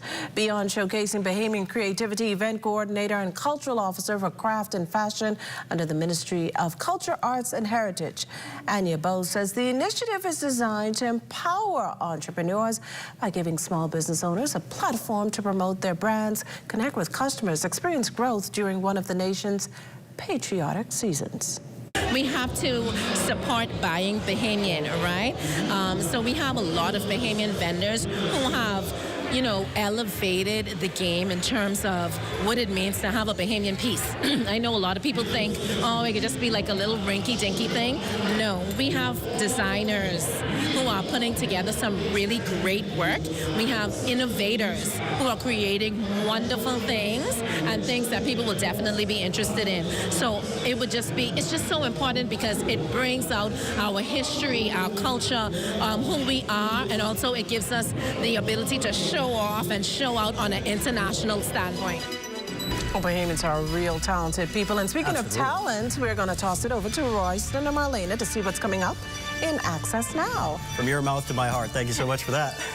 Of course, I'm looking forward to Independence. Now, I've been told about Junkanoo on Independence, but I tell you what I'm looking forward to. Those fireworks. Oh, yeah. Oh, yeah. Oh, yeah. And as far as Access Now is concerned, the best and brightest young minds are being celebrated in a new feature tonight right here on Access Now. We've also got the Grand Bahama Development Company in the house, also known as DevCo, and they're going to be talking a little bit about some of the land ownership opportunities happening over in Grand Bahama. You know, you might be interested in buying. We're kind of running out of space over here. There's room. So that's Subian-centric. Yes, exactly. You can learn more about that coming up later. You see, Access Now always gives us a good reason to stay tuned. Stay with us. The Bahamas Tonight. The National Report continues after this.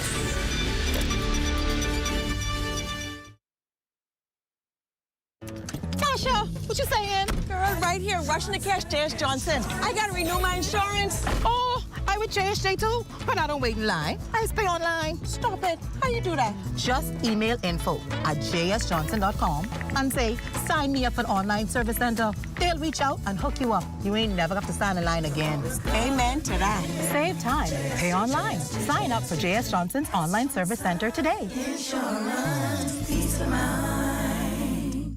When the craving hits, there's only one thing everybody agrees on. Hot, crispy, Wendy's chicken tenders. Made to satisfy every bite. Whether it's served as a slider or wrap, it's always perfectly seasoned, perfectly crunchy, and always cooked fresh. From lunch with friends to family moments worth sharing. For chicken tenders you're gonna know by name, gotta be Wendy's. Bahamas, come celebrate at the Family Fun Day, July 10th at Clifford Park. It's a great afternoon of food, fun, culture, entertainment, national pride. Gates open at 4 p.m., concert time 6 p.m. 5th Independence Family Fun Day at Clifford Park. Bring the whole family. Admissions free. Happy Independence, Bahamas. I'm proud to be a Bahamian. Oh, I'm proud to be a Bahamian. Throughout our lifetime, we must all make decisions. No matter how we choose, the right one just needs to be made. Like having J.S. Johnson Insurance Agents and Brokers as your insurance partner. We've been serving the Bahamas for over 100 years. Whether you need home, motor, marine, or commercial insurance, make the right decision. Call 397-2100 or visit jsjohnson.com. J.S. Johnson Insurance, peace of mind.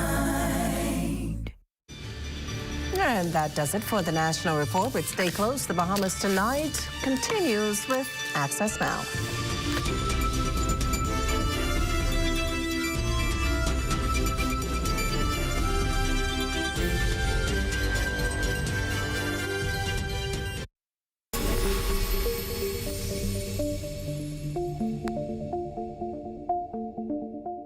Solar energy is a key part of Bahamas Power and Light Company Limited's new energy era.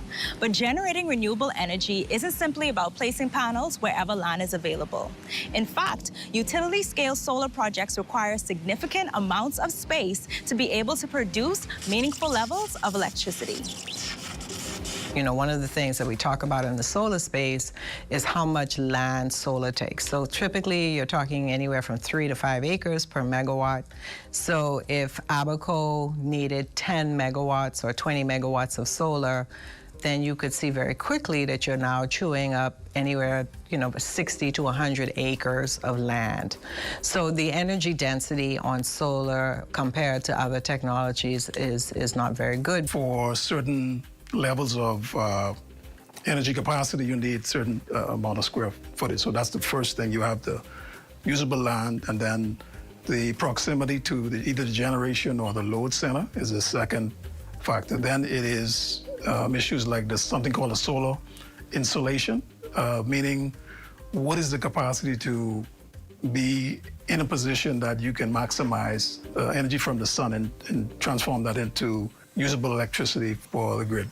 From the developer's perspective, careful site design and collaboration with utilities help maximize energy production while making the most efficient use of available land. Location is a key component. Clearly, you need to be in close proximity to the ability to feed into the grid. And so that is a major part of it. While solar energy presents exciting opportunities for the Bahamas, bringing those opportunities to life requires thoughtful planning and collaboration. By balancing energy needs and responsible land use, BPL and its partners are working to build a stronger, cleaner, and more resilient energy future for Bahamians.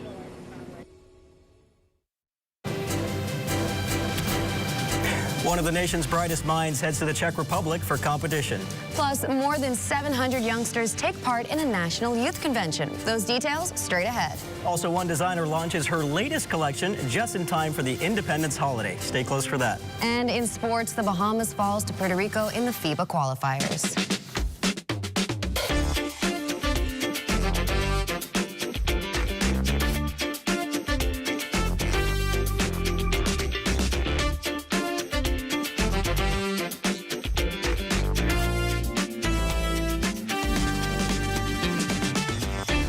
Bahamas Tonight Access Now starts now.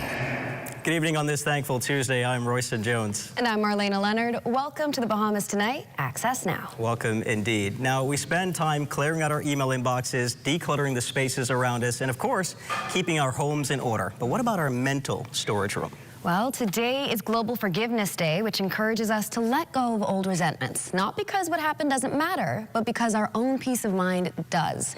It's also a chance to extend a little grace or simply make room for a little more goodwill. Considered a little summer cleaning for the mind, sometimes making a little extra room is the absolute best place to start. And with that said, let's dive right into the news. For many students, qualifying for an international academic competition is a dream. For 13-year-old Elisa Bain, it's also a second chance. After making it to the World Scholars Cup Global Round for the second consecutive year, she's preparing to travel to Prague, Czech Republic, where she'll represent the Bahamas. Our Matea Stewart has her story.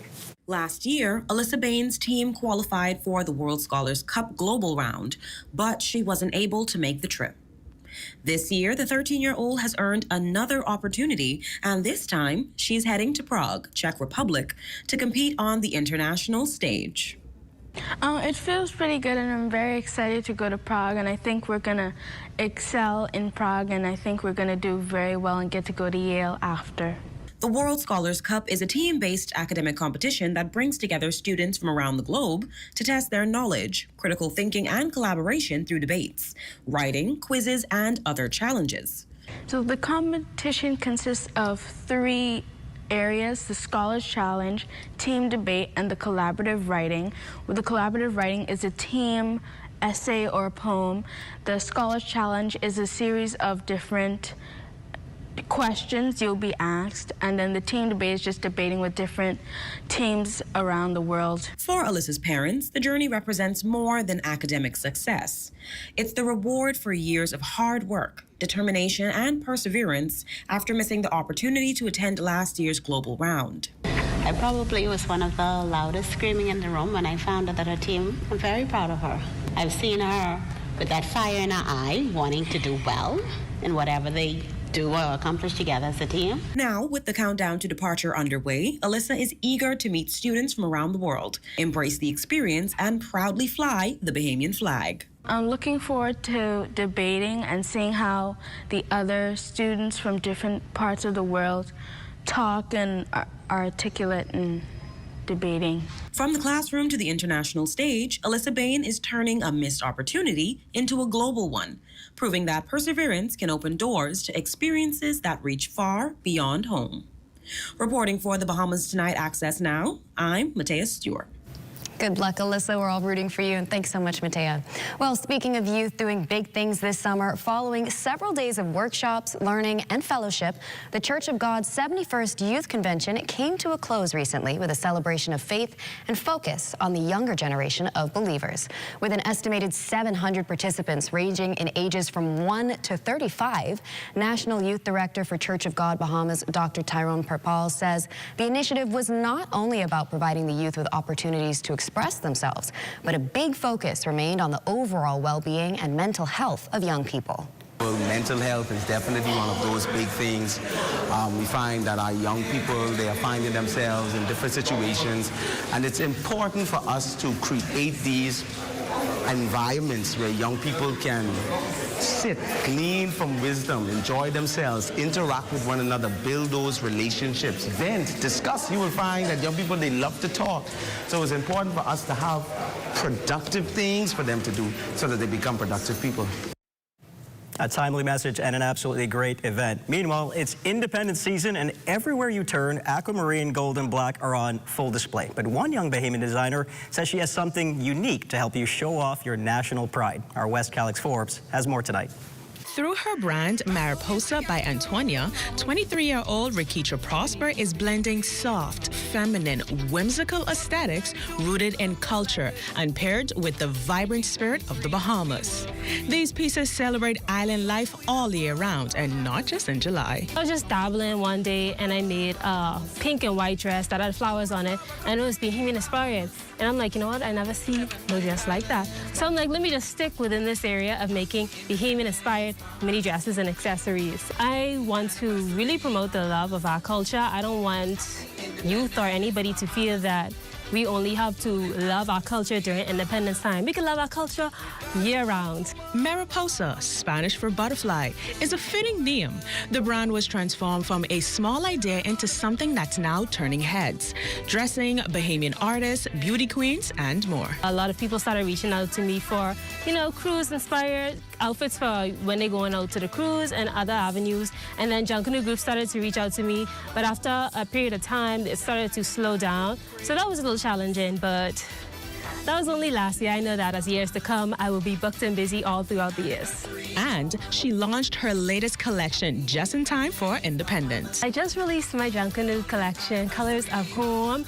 It features a lot of Bahamian print, especially this one.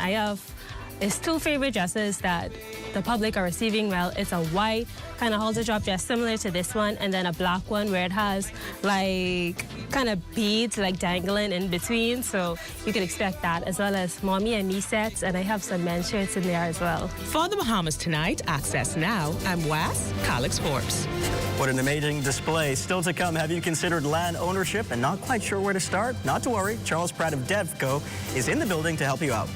And of course, Diane Dorset has your Access weather forecast, so stay close.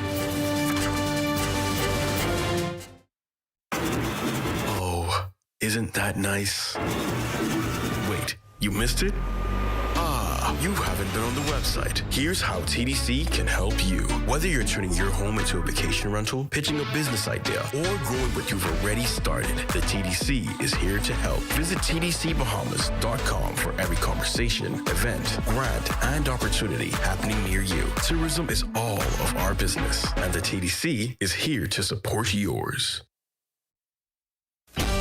Bahamas, come celebrate at the Family Fun Day, July 10th at Clifford Park. It's a great afternoon of food, fun, culture, entertainment, national pride. Gates open at 4 p.m., concert time 6 p.m. 5th Independence Family Fun Day at Clifford Park. Bring the whole family. Admissions free. Happy Independence, Bahamas. I'm proud to be a Bahamian. Oh, I'm proud to be a Bahamian. Behind every strong economy is a bold entrepreneur, and we're here to support them, island by island. On Eleuthera, we've helped 122 entrepreneurs turn their dreams into thriving businesses. Through over $3 million in approved funding, the SPDC is strengthening Eleuthera's economy by investing in its leading sectors: tourism, food and beverage, and agriculture. No matter the island, every business we support strengthens the economy, starting with yours. SPDC, Bahamas.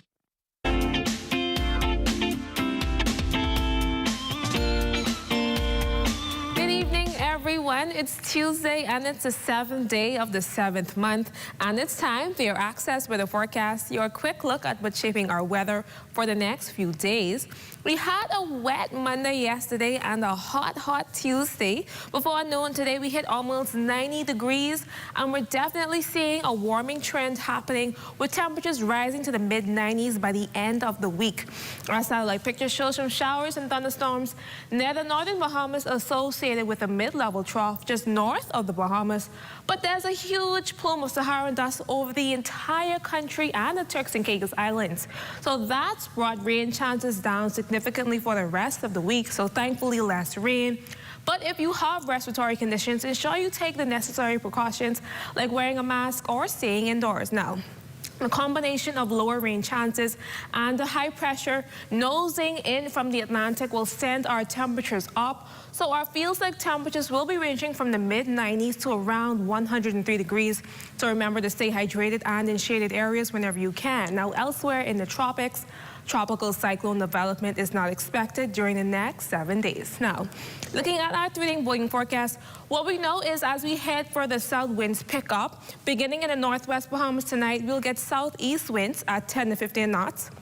Seas at 2 to 4 feet and a low tide at 8 to 12 tonight. Then in the central Bahamas, southeast winds picking up at 12 to 18 knots with seas at 3 to 5 feet. Therefore, small craft operators, you're advised to exercise caution. And then in the southeast Bahamas tonight, southeast winds now at 15 to 20 knots, seas at 4 to 7 feet, with that small craft caution still in effect. Then on Wednesday in the northwest Bahamas, southeast winds at 10 to 15 knots, seas at 2 to 4 feet. We'll get a low tide at 8:25 tomorrow morning and a high tide at 2:53 that afternoon.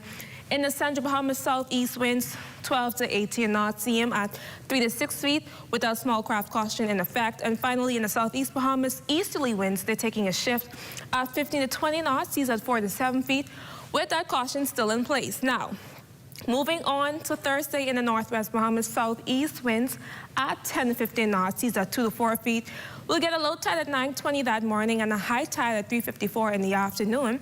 And then in the central and southeast Bahamas, these central winds pick up at east to southeast at 15 to 20 knots, seas at 4 to 7 feet. Once again, that small craft caution will still be in effect. Now, it's time now for your international temperatures, brought to you by Royal Star Assurance.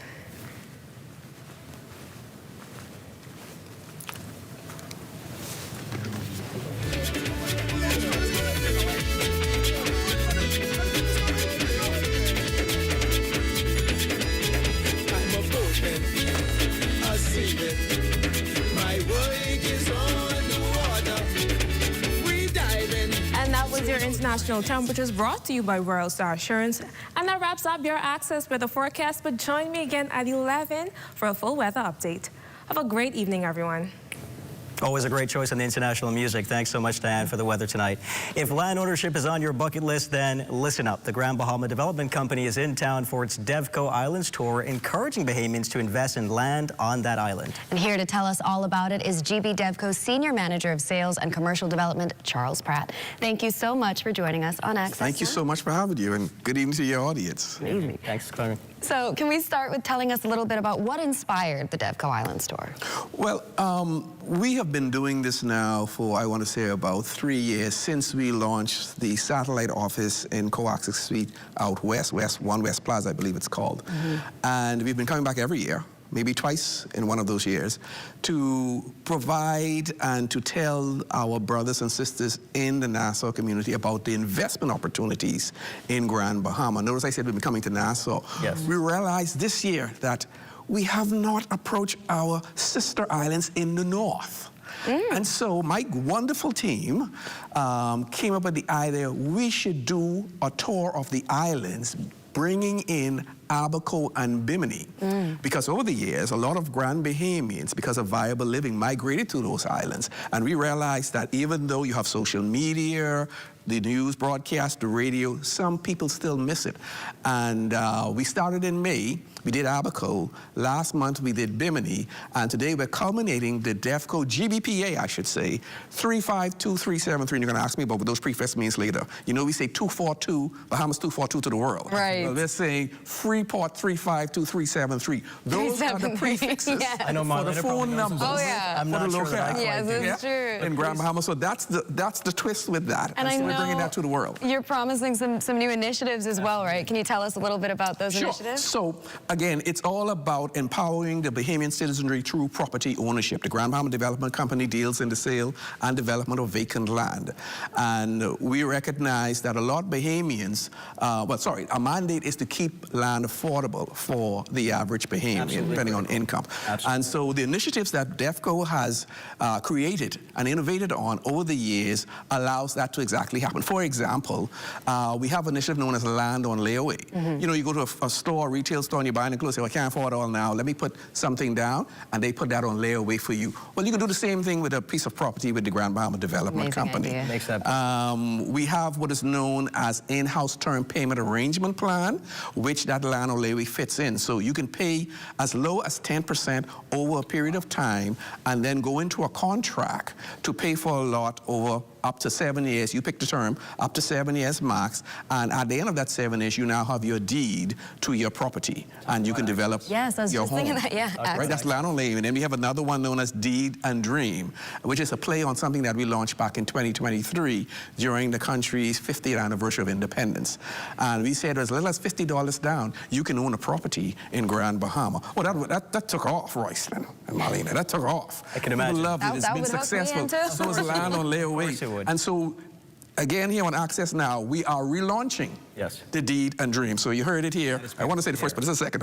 Here on Access Now, you heard we're relaunching the Deed and Dream. And so I'm going to invite your audience to dial our number 350-9096. Go to our website, www.gbdefco.com, and get all the information they need. But someone is waiting at the phone first thing tomorrow morning. Dial that number and learn about our deeds and dreams. My wonderful sales. They have more than one reason, of course, to call and to get that email is because you have an event coming up, I believe, at the Balmoral. Exactly. Thank you for reminding me. Tomorrow, we're here.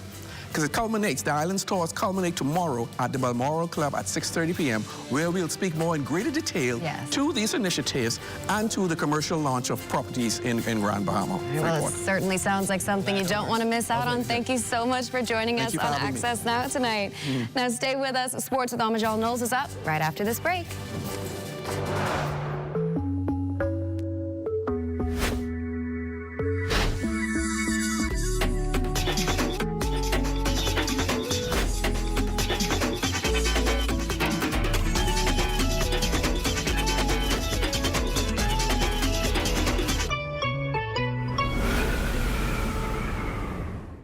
So proud of the partnership with Liberty Caribbean, $10,000 contribution to a long-standing partner of BTC, which is the Red Cross Society. Fantastic partner over the years, and to be able to contribute $10,000 donation will absolutely help the community here in Eleuthera and beyond. And I'm so proud of the partnership, excited to take it to the next level. Happy to see Edison Sumner and Kim Thurston here at this event, and really proud of our team at BTC for making this possible. So I'm here in Eleuthera today to receive a grant from the Liberty Caribbean Foundation in our partnership with BTC as well, who have offered a grant to the Bahamas Red Cross Society.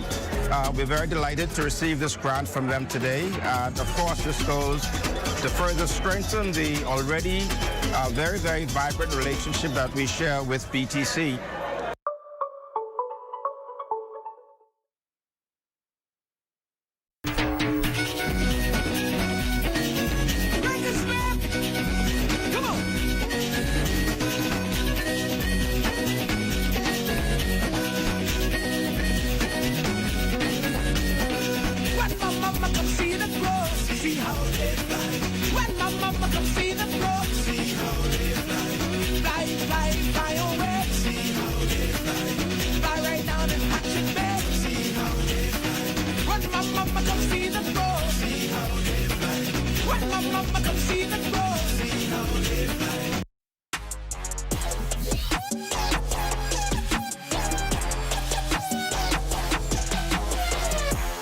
Welcome to your Tuesday Sports Check, everyone. I'm Amajal Knowles, topping sports. It was a packed house at the Kendall Geologics Gymnasium on Monday night as the Bahamas men's national team aiming to complete this window of the FIBA America Cup qualifiers with an unblemished record, but standing in their way would be a familiar foe in Puerto Rico.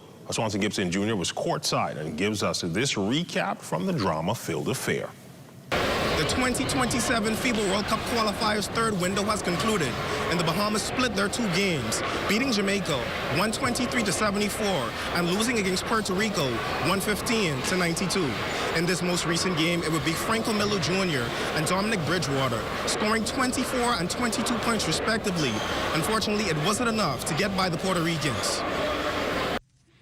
The Bahamas senior men's basketball team had great momentum coming off Friday's game against Jamaica, trying to exact that level of success against Puerto Rico on Monday. Getting things started for the 2-4-2 would be Buddy Hield, driving into the paint, finishing through contact for the deuce. Hield, back at it in transition, this time showing off his playmaking capabilities, finding VJ Edgecombe on the wing for a three, giving the Bahamas a slim lead early on. The Bahamas showed much resilience despite being down. Dominic Bridgewater dishing it to Dayton Albury, who gives the rock back, with Bridgewater nailing a three to keep his guys going. Jerron Keno Burrows and Franco Miller Jr. suffocating the passing lanes, picking up a steal. Miller corralling the ball and finding Burrows for a strong finish inside, minimizing Puerto Rico's lead. Puerto Rico fired on all cylinders against the Bahamas, scoring 44 points in the paint and shooting over 60% from beyond the arc, en route to their 115-92 win over the 2-4-2. We spoke with several players post-game to get their perspective on the performance in the FIBA qualifiers. I mean, obviously Puerto Rico's a good team, but like I said, I think I don't call them supporting cast. I think my teammates play great. They all know what they got to do. We all know what we got to do for the next window. So yeah. Coming at 1-3, we know we had to take care of business. We wanted to win too, especially in the front of this home crowd. The atmosphere was amazing. I want to thank the Bahamian crowd for coming out. I've been in this gym in some of these windows, and we had 10 people out here. So the program is definitely in the right direction. It's everything, you know. We didn't get the job done tonight, but it's my first summer, like, celebrating independence at home for a long time. So it means the world to me. Despite their loss to Puerto Rico, the Bahamas still qualifies for the second round of the FIBA World Cup qualifiers. The Bahamas advances, finishing in third in the Americas Group B, as only the top three teams in each group can advance to the next round. Canada sits in first, finishing 6-0, while the Bahamas, Puerto Rico, and Jamaica finish 2-4. The 2-4-2 having the edge over Jamaica, defeating them twice this year, and with Canada and Puerto Rico defeating them as well. The Bahamas senior men's basketball team will be back in action come August. Reporting for ZNS Total Sports, I'm Swanson Gibson Jr. Thanks, Wani. Over in the pool, they are a father and son duo that has made a monumental impact on the local swimming community, teaching and inspiring thousands of Bahamians when it comes to water safety, and they are still at it several decades later. Our Michelle Butler has that story. For some families, traditions are passed down through stories. For the Knowles, they're passed down dive by dive in the water. Generations of swimmers and sailors have helped shape their family's legacy, proving that a love for sport can last a lifetime.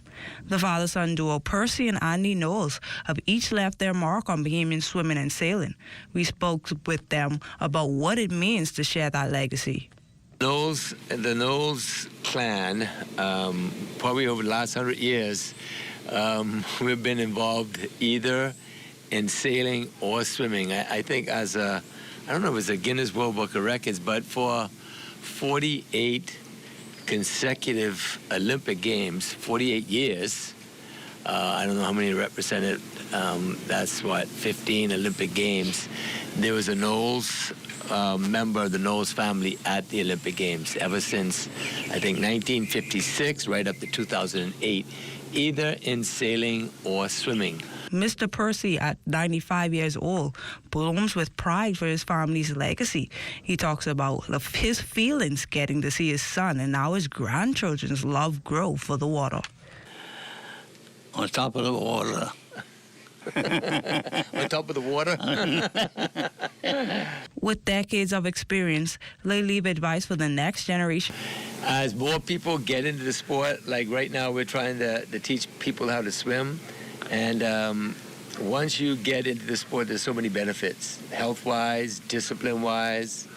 I mean, I just think back of how many people that we've coached have gone on to get scholarships in school, be Olympic athletes, become coaches themselves. So I encourage the Bahamas to let's swim Bahamas. The Knowles family's commitment to the water continues to make waves. Their story is a reminder that the impact of sport can reach far beyond competition, creating a legacy that endures for generations. Reporting for ZNS Total Sports, I'm Michelle Butler. Thanks, Michelle. In track news from this weekend, World Indoor 60-meter hurdles champion and world record holder Devin Charlton found herself in a hotly contested women's 100-meter hurdles field at the Wanda Diamond League on Saturday. This is its first meet being hosted in the U.S. at the Hayward Field in Eugene, Oregon. Charlton battled through the first 8 hurdles with her American training partner, Masai Russell. But Russell, the Olympic champion and world leader, managed to surge ahead to take the tape in 12:24 to tie that meet record that was set by former American world record holder Kendra Harrison in 2016. As Russell pulled away for the win, Nigeria's Toby Amusan battled back to sneak in second place in 12:34, leaving Charlton in a photo finish for third with American Grace Stark, both timed at 12:41. This being the 5th of 8 meets for the year. Charlton is now sitting in 3rd place in the Diamond League standings with 19 points. And that's been a look at your sports on this Tuesday. I'm Amajal Knowles, signing out until tomorrow.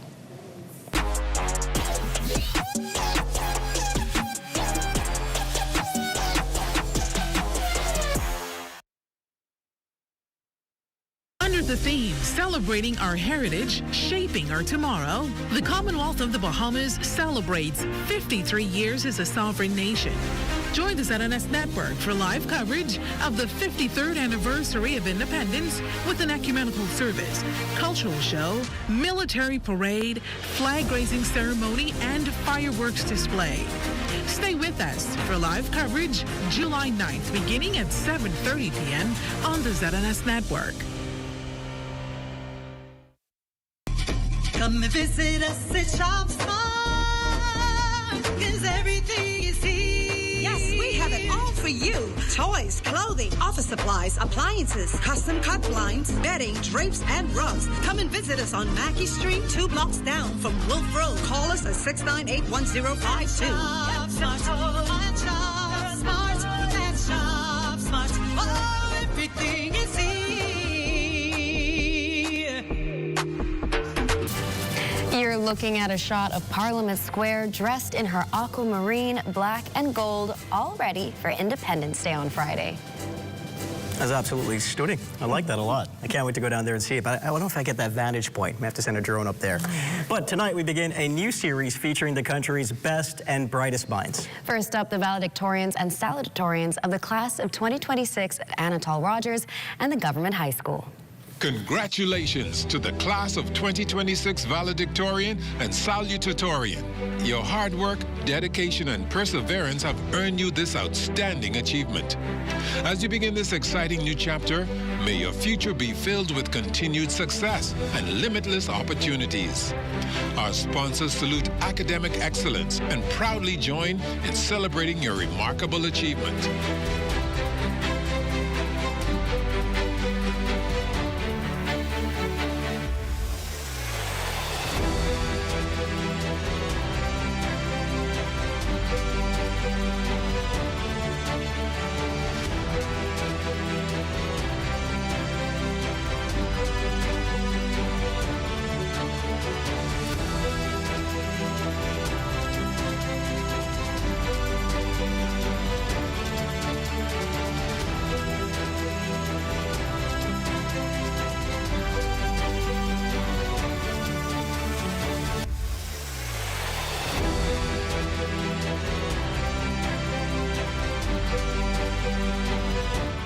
Congratulations, of course, to those graduates, and keep watching to see who else makes the list. That's going to do it for us here on Access Now. Thanks for watching, as always. And stay tuned for the rundown with Howard Grant.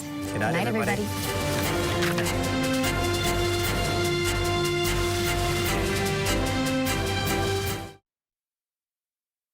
At the House of Assembly, I'm Lakush Lapinder. This is ZNS.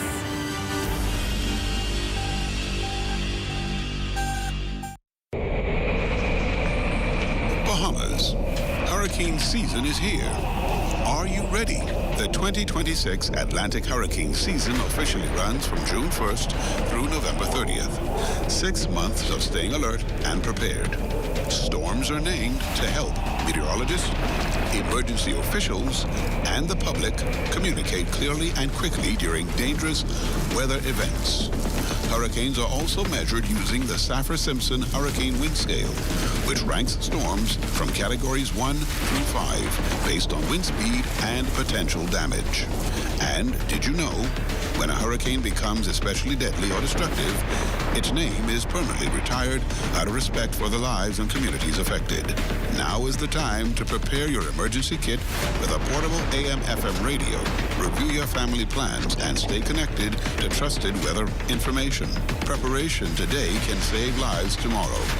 These are the names of the storms for the 2026 Atlantic hurricane season.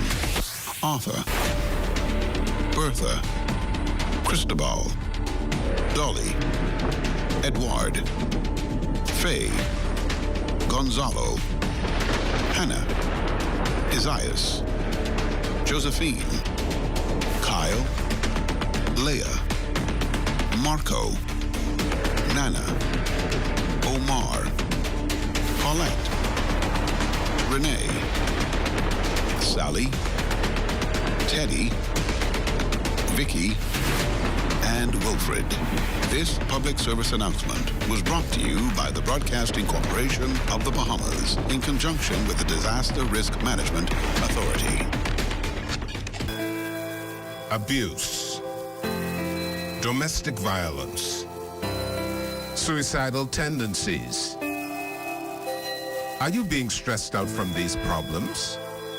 Call the national hotline at 422-2763 or 322-2763. There are trained social workers available 24 hours to help you. Know that you are not alone in this. What you see on this television station is governed by IRCA's Code of Practice for Content Regulation. The Code of Practice covers matters relating to program content that are of concern to the community, such as local content, news, current affairs, and programs for children, advertising, including political advertisements, and the responsibilities associated with broadcasting in the Bahamas. The code also covers aspects such as access services for the hearing and visually impaired, and the procedure for lodging a complaint about anything broadcasted by this television station. The code is available on IRCA's website at www.ircabahamas.bs. To receive a copy of the code by mail or in person, you may telephone IRCA at 242-393-0234. Family Island dialing is toll-free at 242-300-8722. Or you may send a request by email to info@ircabahamas.bs.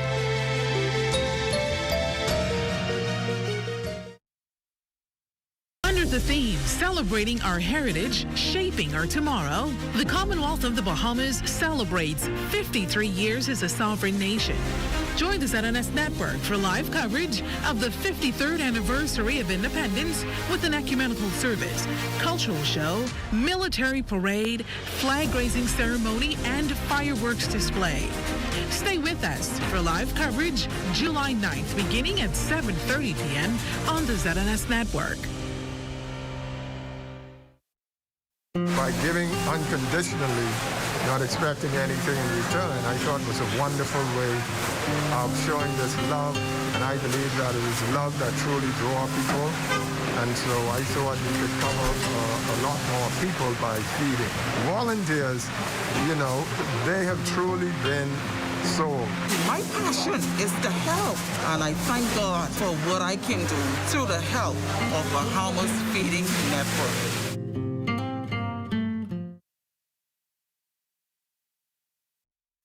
At the House of Assembly, I'm Makush Lapinder. This is ZNS.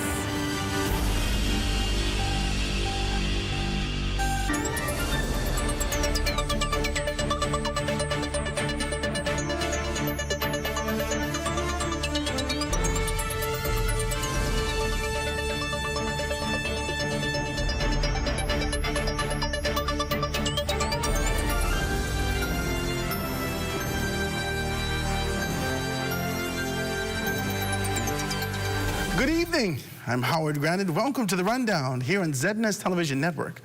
Homeownership remains one of the biggest dreams for many Bahamians. But for some, the raising costs and financing challenges can put a little bit dream out of reach for persons. Officials at the Grand Bahama Development Company are working to change that with a number of initiatives aimed at making land ownership more affordable and accessible while supporting the island's continued growth. Grand Bahama DevCo, or GB DevCo, will be staging Invest Grand Bahama, the Nassau edition, tomorrow to entice residents here in the capital to buy land in Grand Bahama. Joining us now to tell us a little bit more about Grand Bahama Development Company's Senior Manager, Charles Pratt. My brother, it is absolutely wonderful to have you. I'm so happy that you're here. I haven't seen you in a while. No, you haven't. But Talk to me about it. I'm happy to be here. Good evening to you. Thank you for having us. Good evening to your watching audience. Yes, and the information, the good news. Good news. That we will carry on tonight. I'm sure we'll see a lot of them out tomorrow evening. But I'm happy to be here, so thank you. Well, let's start with the big picture. Tell me a little bit, what is DevCo's mission and how does that fit into the long-term development of Grand Bahama? Okay, so the Grand Bahama Development Company is a joint venture company, as most would know. It's 50% owned by a Port Group Limited, a 100% subsidiary of the Grand Bahama Port Authority, and 50% owned by Hutchison Whampoa. These are that is the international conglomerate that owns the container port and also shares 50% in the Freeport Harbor Company.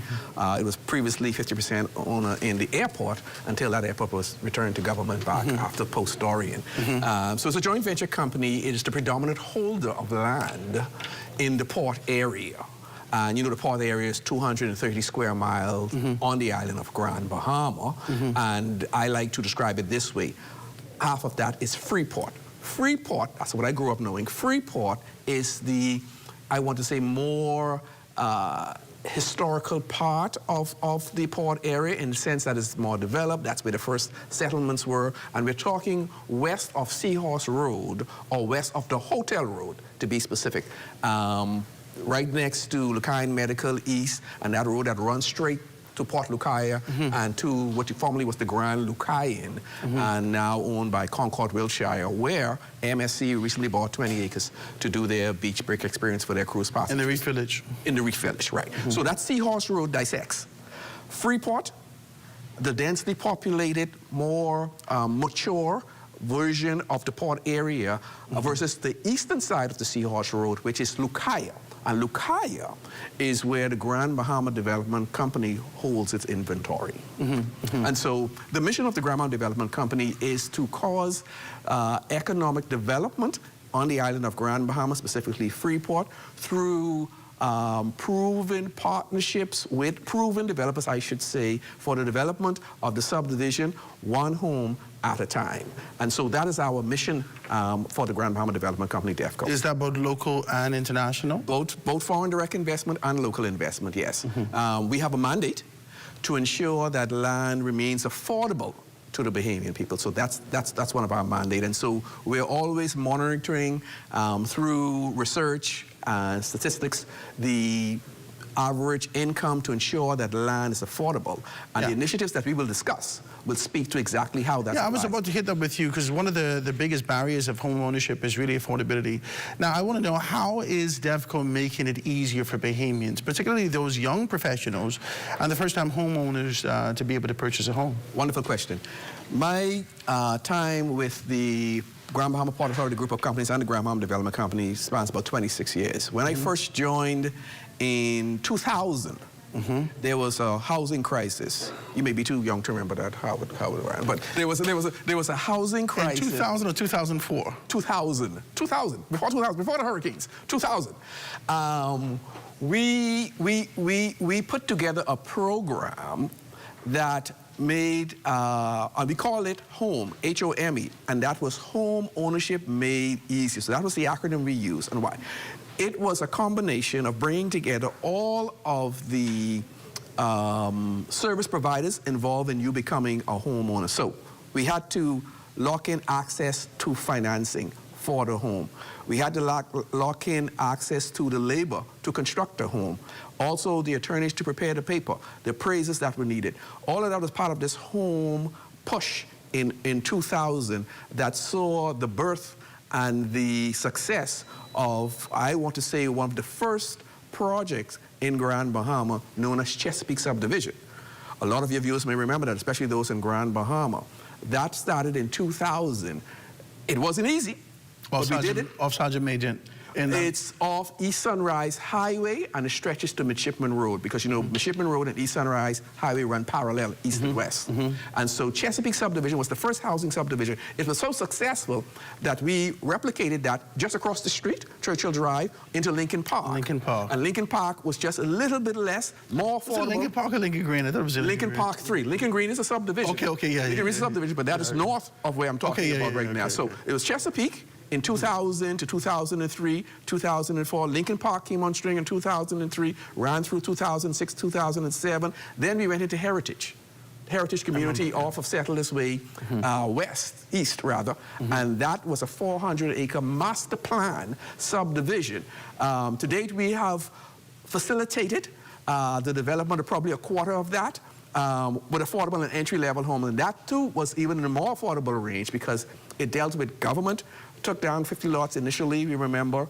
DEFCO donated the land, they put in the infrastructure, and they ran their programs with contractors to build homes in Heritage. So what we did with those types of subdivision was put in guidelines that ensured that when people hear about entry-level or low-income housing was the term that was used most commonly back then, they think of something that won't last or look like a ghetto. But pass through Heritage today, 20-odd years later, I will say to you that the homes in there would have appreciated by 30%. Why? Because there were restrictive covenants, there were master guidelines, construction guidelines that help people appreciate more what they have. And in there today, you have a lovely neighborhood, and it's growing. And it's growing. The same concepts that you would have applied to the historic aspect that you call Freeport, it was the same principles that would have been applied to this new specific area as it relates to being able to ensure that houses are in a particular manner, make sure that it's kept clean, make sure that was there a sense of consistency in those areas? Oh yes, I mean, and what we did is we instilled in each owner to take pride in where you live and hold each other accountable. So if Howard lives next to me and we have homes built together, then if I decide one day, hey, I want to open up a mechanic shop in my yard, Howard won't look too pleasing on that. Why? Because that affects the value of his home. How I keep my home and my yard affects the value of the neighbors. And so all of this is instilled, and I think it has taken root, and we've seen so it is a successful case for taking pride in your home and being your neighbor's keeper, so to speak, right? So social accountability to make sure everybody's good. Everybody is good. Tell me about this. Several new initiatives, including the Deeds and Dreams, Land and Layaway, and the gift program that you have. I've got an interest. Could you be able to explain how each works and who stands to kind of benefit from the most? Wonderful. Thank you for asking that question. Problem. So I should have started and said that DEFCO, its core business is the sale and development of vacant land. We spoke about housing. That is part and the result of land ownership that eventually works into housing for the earnest investor. The initiatives that we launch are tied with the type of program that we launch and accessing those. So funding has always been a challenge for anyone as it relates to acquiring property.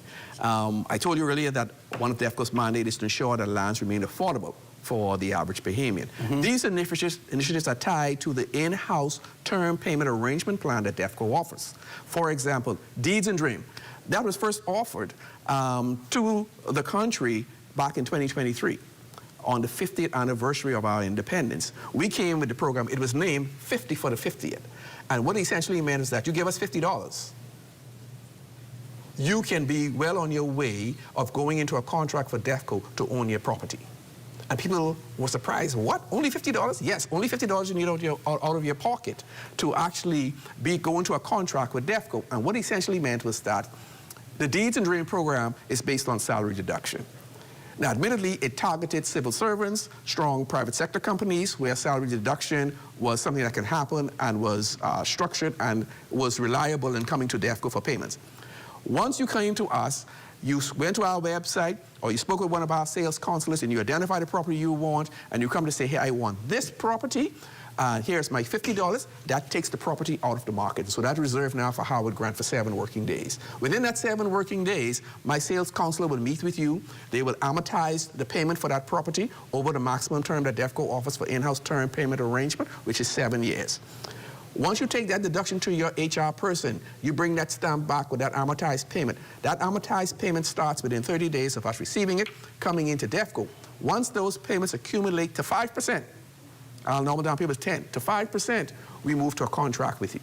We move to a contract and your payments continue coming until you pay the property off, or if you decide you get a windfall, or you get an ASU draw, or you decide I want to pay DEFCO off. But that is how you can own property. And the idea there was that, again, we're trying to make it affordable and accessible for the average Bahamian to own property in Grand Bahama. What That's about the dream. What about the, and I know this is off course, but I need to be able to ask this question. What about the average Bahamian outside of the auspices of government, that who don't work for government, who still have these kind of deeds, and, or who have these dreams and looking for a deed? Land on layaway fits that purpose. Land on layaway allows you to pay the initial deposit of 10% over time. You know, you walk into a retail store, you see something you're like, I can't pay now, let me put this on layaway, here's my money. Same concept, but now it applies to owning property. They need the same 7 days, eh? Well, not 7 days. For God's sake. No. we can't reach on 7 days. Yes, no, we give you more time. Okay, good. We launched Land Away. Again, this will be the second installation of that. It was successful. We did it before, we're doing it again. And that's where we go. If it's not broken, don't fix it. Yeah. If it works, let's continue with it. It helps us achieve our mission. That's what we're doing. So the Land on Layaway has been launched. It launched back in May 1st in Grand Bahama. We took it to Abaco. We took it to Bimini. And now we're bringing it to Nassau again, just to say, hey, Land on Layaway has been relaunched. Be a part of it. Again, you can bring your deposit over a period of time. We say 90 days. So it's 10%. Bring that to us over 90 days as opposed to coming in up front if you don't have it. Bring us over 90 days and you can enter into a contract to own property with the Grand Bahama Development Company in Freeport. Grand Bahama continues to attract new investment and development. How important is it for land ownership to the island's broader economic recovery and future growth? Okay, so any investor will tell you that land doesn't depreciate unless a meteor falls through the middle of the island and therefore there's no use or no utility and no one wants it. But apart from that, God forbid, apart from that, land appreciates. So one president once said, and I use that quote in my presentation, and you may hear it tomorrow if you come and let me just say, please, come tomorrow, we'll talk more, but I'm sure you're going to bring that in. But land is significant in its investment. It is the single largest investment a person will make in his lifetime because it leads to home ownership eventually when you buy your property. And so that helps in securing people, giving them a sense of accomplishment, having their home. It brings families together. So there are many benefits of owning land, which leads to home ownership as well. And so that is significant. We recognize that. And that's why our mission is to empower the Bahamian citizenry through land ownership. And the initiatives that we offer, the Land on Layaway, the Deeds and Dream, the rewards for paying, we had a cash or interim house, no cash for cash, the reference with benefits. All of these are ongoing initiatives with the Grand Bahama Development Company that help people to be more interested in investing in property. Well, Charles is going to stay with us. He's going to tell us a little bit more about what GB DevCo has going on and get you guys excited about this. They're going to tell us about an event they're going to have tomorrow evening. Stick with us. We're going to be right back after this.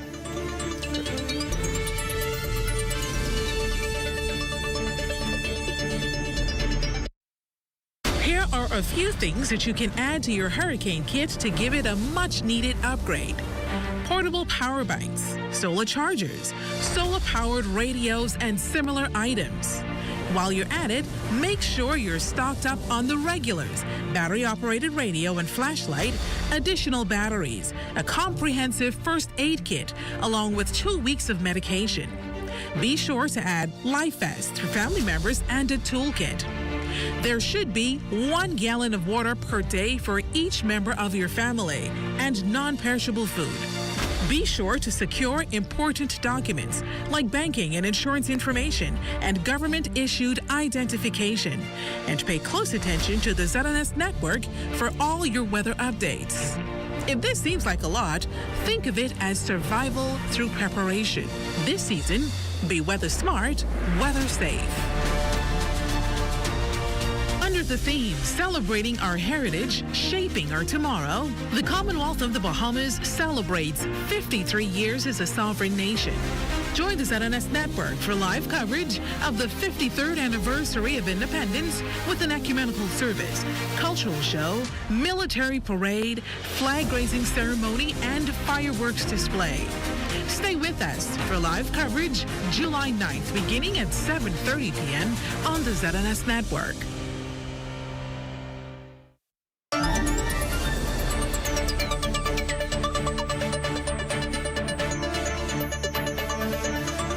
We are back, ladies and gentlemen. This is The Rundown. I'm Howard Grant. Grateful to be with you. It is absolutely gorgeous. It's a beautiful time that we're talking here and really being able to talk about, at an appropriate time, land ownership as we spill into the 53rd anniversary with GB DevCo. Joining me this evening, being able to dive into that conversation and continue this kind of a great conversation, is none other than Senior Manager Charles Pratt, being able to talk about that. Now, when we left off, we started to be able to talk about land ownership, the various packages that you have, the various concepts that you have going on. Tell me about this last thing I was supposed to ask you. For someone watching tonight that always wanted to be able to own a property but believes it is financially out of their reach, you told me about those things. How would you encourage those persons to take that first step? Okay, so and I usually approach this by comparing where they are. If they're in Nassau, then yes, it seems hopeless. Why? Because of the price of property in Nassau. Oh my God, you're doing too much now. You just, no, let me just tell you. Nassau, but Howard, let me tell the people. But let me tell you. I took my team members, because my naval string is buried here in Nassau, 2nd Street, the Grove. I don't know if you're aware where that's at. Right there on the side of the Prophet Lawrence Road. Exactly.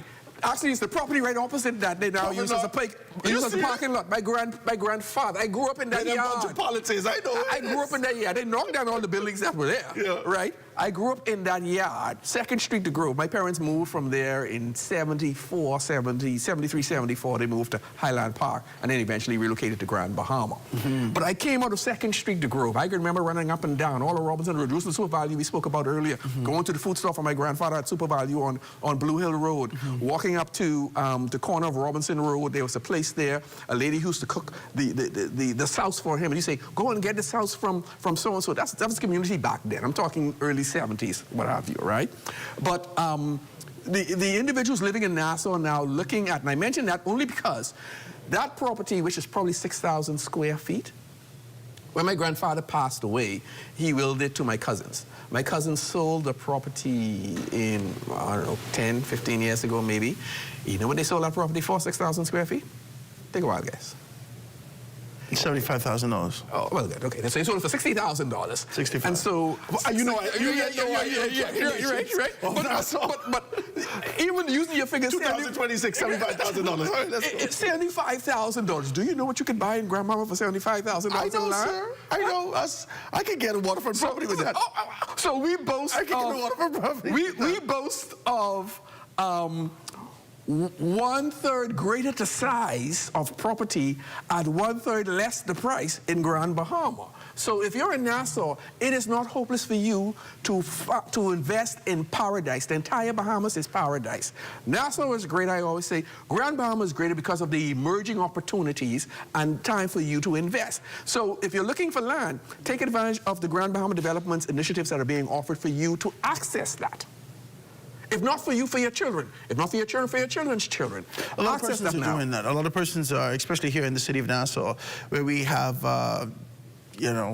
75% of the population of the Bahamas being able to sit here and looking at places, whether that be Exuma, whether it be Eleuthera, whether it be Abaco, whether it be Grand Bahama, they're buying a little piece of property, holding on to it as an investment, just be able to say, okay, that the land won't depreciate, we can still be able to have a significant value. A sound investment. Yeah, and so the GB DevCo is affording them opportunity to be able to do that. To do so, yeah. And so we're trying to get them to look outside their locale or their island borders and other islands in the archipelago where they can invest. Grand Bahama is where I'm from, so I'm going to promote that. We have the initiatives. We have the know-how to make it work for you. So seeking land solution, investment land solution, seek Grand Bahama Development Company and watch it work for you and your family. Well, tell me about this. Tell me about this event that you're going to be having tomorrow evening at Balmoral, and who's invited to this particular event. Let me know about what we can do, whether or not this is sort of a meet and greet, or whether or not persons can really be able to prepare themselves, come with their $50. Maybe 53 this time. It's 53 days. Well, actually, it's still deeds and dreams. And so the same requirements apply. And it just evolved from 50 for the 50th to deed and dream, because that is the name that will carry on as we finish one cohort after that. Because, again, our mandate is to make land affordable and accessible to the average Bahamian. And so DEFCO is serious about that and focused on that. And so you will always find that there's a way for you to own property in Grand Bahama. You just need to avail yourself of the opportunity. Yes? Tomorrow, we are culminating our DEFCO GBPA Islands Tour, 352-373 Islands Tour. And those 352-373 numbers, if those of you from Grand Bahama would know, those serve as prefix to what? The phone numbers. Freeport and Lucaya. Thank you very much, sir. There you go. 373. True Grand Bahamian. You got it. You got it. What your number is? I should have said. 373. Oh, Jesus. This one got property. Hey, wait. I should have said 348, 352. 348 is 8 Mile Rock, right? So he can, we know. Grand Bahama people know. Yeah, now they say 242 to the world. Bahamas 242 to the world. We say Grand Bahama Freeport 352, 373 to the world, right? Yeah, absolutely. So we're accommodating the Islands Tour here in New Providence Island, rightly so, because we want the message to spread. Why we did it in Bimini and Amoco, because we recognize that for the years we've been coming straight to Nassau. It's Freeport, Nassau, Freeport, Nassau. Tell one of my team, I'm saying, no, so we have not done good by our sister islands in the north. I like how you're so diplomatic when you're saying that. You're diplomatic. I appreciate it, because what was said in my mind, many people got money, you know, I don't know why you don't go over there and make sure all that money they're making at the hotel, and they from Grand Bahama. Exactly. These Grand Bahamian people in Bimini. Anabaco. You talk about Ocean Key and Castaway Key. That is where the Grand Bahamians migrated to over the last 24 years, from 2004, from the twin hurricanes. People, as the resort closed down, people had to go find viable living. So they went to the family islands, and that's how a lot of our Grand Bahamians ended up on those different islands. I know. And so even though we use social media, we on TV, on radio. I come from the hotel. All right. So we had to go and say, hey, guys, now's the time to come back home. You've heard the Minister for Rama touting it a lot. Now's the time to come back. And we're imploring you to invest now. Why? Don't wait until the prices get up here to come and say, oh, no. The economic pendulum is on the uptick for Grand Bahama right now. Get it now at low before it gets up here, and then up here, and then up here. Because it isn't going the other way. It's going up. Right? And I've been preaching this message for the last, when you and I first met on another place, I told you that, hey, prices will increase. And that was about 2 years ago. Well, the price did increase. It had to increase in 2024 or 2025, we had to go up. I want a 2024 price. Okay. Well, come and see DEFCO. As a matter of fact, we have incentivized tiered pricing for what you invest. For example, if you pay us cash, you get 20% right off the top. Well, I got 8 Mile Rock property, but I can like a 373 piece of property. 373! So tomorrow, so you asked me, so tomorrow we have the event at the Balmoral Club at 6:30 p.m. We're inviting you to come out and hear more in greater detail on what's happening, not only in residential, but in the commercial retail space as well, when we consider the anchor development projects happening, totaling $3.5 billion. One of them being Carnival already there, what's happening with MSC, what's happening with Royal Caribbean, what's happening with the redevelopment of the harbor, the Grand Bahama Shipyard dry dock facility now that's arrived here, making it the largest dry dock facility in the world. So what do we have to do? Is there a number, or we just show up? Balmoral, what time? Balmoral, 6:30 p.m. We're inviting you to come. As you know, I believe it has a certain capacity, so first come, first serve. But we will be sharing positive, good news for our Nassau brothers and sisters. We invite you to be a part of what I'm sure you would enjoy, you would welcome, and you receive. Yeah. Ladies and gentlemen, none other than Charles Pratt being able to tell us with great enthusiasm what's happening in Grand Bahama. Get yourself down there to GB DEFCO. If you don't get peace for you, get peace for your children. Yes. Maybe your children don't want to live in Nassau. Maybe you want them spread out and do some things in Grand Bahama and other spaces. Go check that out. It's going to be tomorrow, 6:30 p.m. Quick break, guys. Going to be right back after this.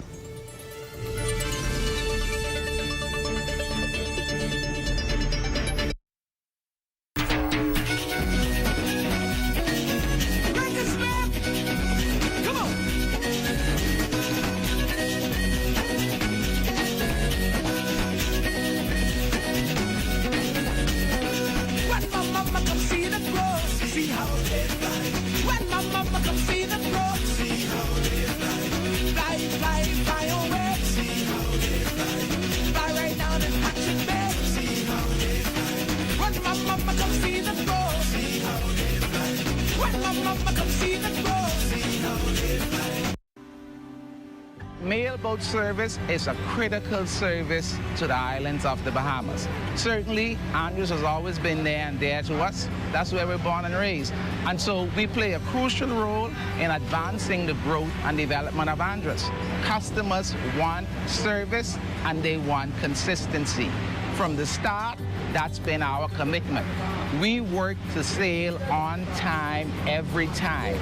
Our customers have come now to expect this from us. And one of the biggest challenges we've had was finding adequate funding. SPDC from the very start has been a lifesaver. My advice to young people, if you have a vision, a passion, an idea, go for it. Don't give up. It's not easy. If it was, everybody would be doing it. Be consistent and you'll get there.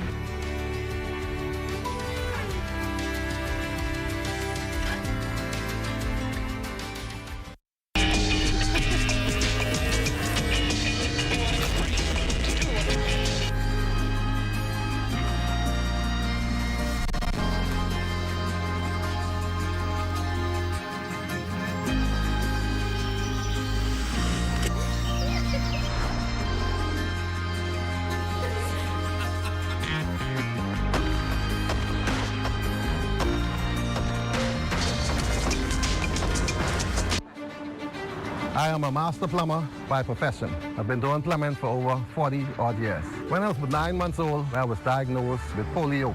To me, living with polio, I took it the way it is. I never allowed my polio to get in my way of anything. In fact, I love when people doubt me, and I just prove them wrong. And let me tell you, in the world, you could only find a plumber as good as me, but you ain't gonna find no plumber better than me. People with disability, they just need a chance. In this program, I feel so encouraged. Most of the mentors have different kind of disability, but disabilities like me. Sharing and caring and showing so much support with people with disability. They would encourage you to go beyond. I wish this was around a long time ago. Right now, I would have been a millionaire. You out there who have a disability, don't be afraid. Take the step. If you believe it, you could achieve it. And remember one thing, ain't no one better than me, and ain't no one better than y'all. God made all us equal. For more information about how the SPDC can help your small business to make a big impact, give us a call at 461-7232 or visit spdcbahamas.com.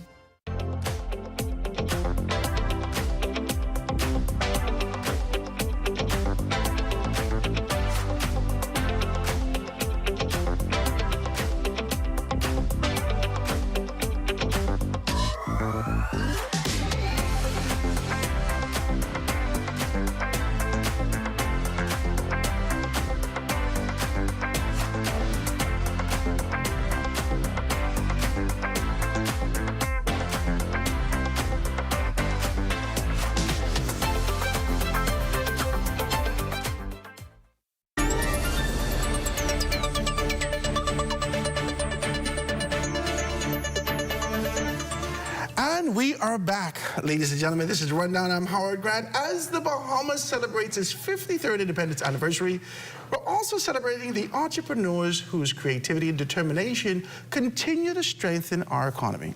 The SPDC Bahamas has helped hundreds of Bahamians turn vision into venture. And tonight, we're featuring two outstanding entrepreneurs who are proudly showcasing Bahamian products just in time for Independence celebration. We'll introduce you to Tanika Gibson. She's the founder and designer of Calabash Resort, a Bahamian-made swim and resort wear brand known for its original prints, thoughtful storytelling, and elevated approach to design. It is so wonderful to have you with us. Yes, thank you for having me. Tanika, tell me about this beautiful, can I see this stuff? Can you guys see this stuff? I already started to beg before we got here.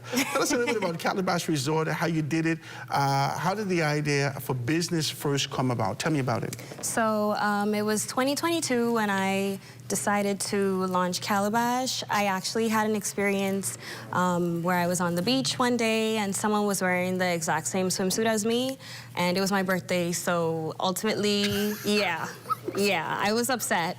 So I vented to my cousins about it. You vented? Yeah, of course. And they told me... This is my birthday, they don't know? No, exactly.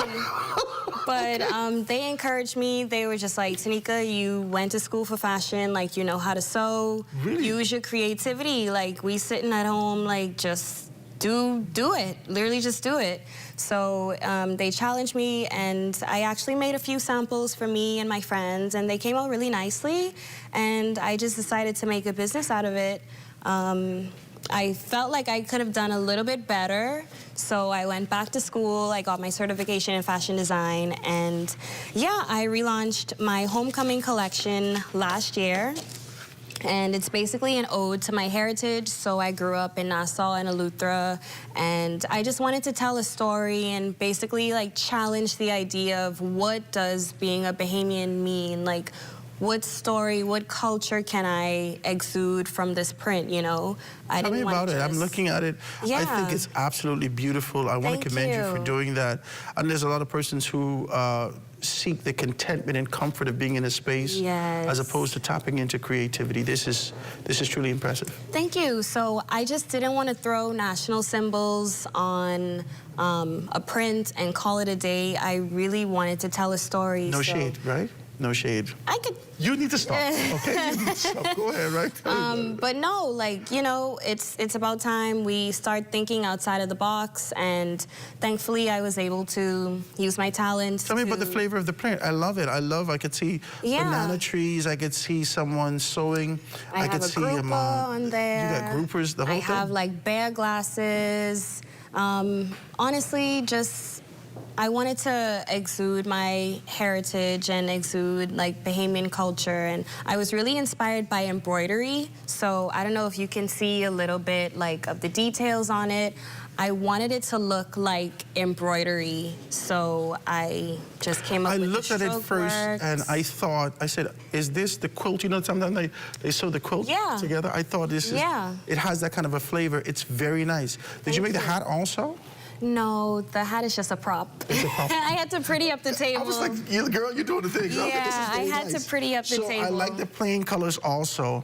As we get ourselves prepared to get deeper into a lot of persons are going out there, they want to look good for, do you have any other colors in this, or these are the colors that you have now? Yes, so I have this beautiful butter yellow. I also have it in green. I also have a really nice teal blue in a gorgeous one piece. I couldn't bring it because flat lays don't really look good with the one piece.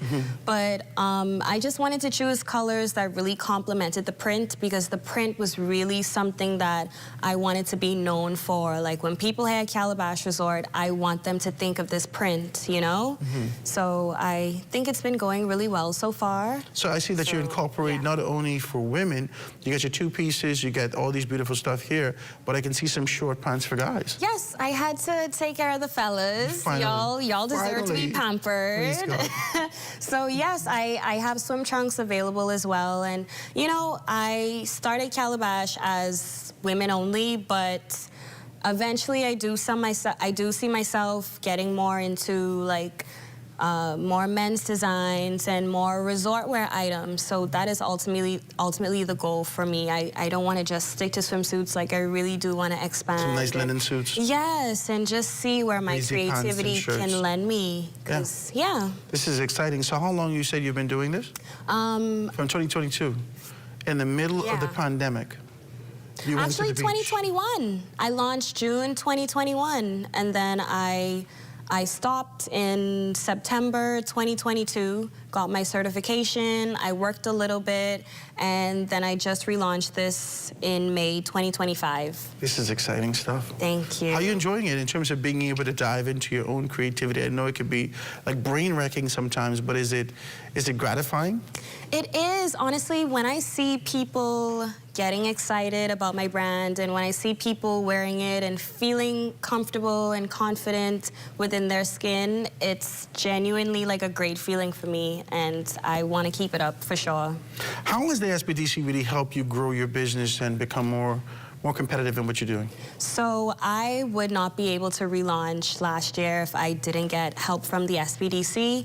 I've made lots of connections from videographers to marketers to just people around the globe. I mean, people around the island that could help me in any aspect that I could think of, you know, but they were able to give me funding. They were able to give me like coaching and lessons that I can take, you know, like the legal aspect of things or the marketing aspect of things, and just learning how to communicate with people in different industries. It's so important. Like, Nassau is who you know sometimes, so it just helped, and the funding definitely helped. I was able to get my brand off the ground and pay for the marketing and everything, so just an overall great experience working with them. Do you do anything else outside of this in terms of creativity?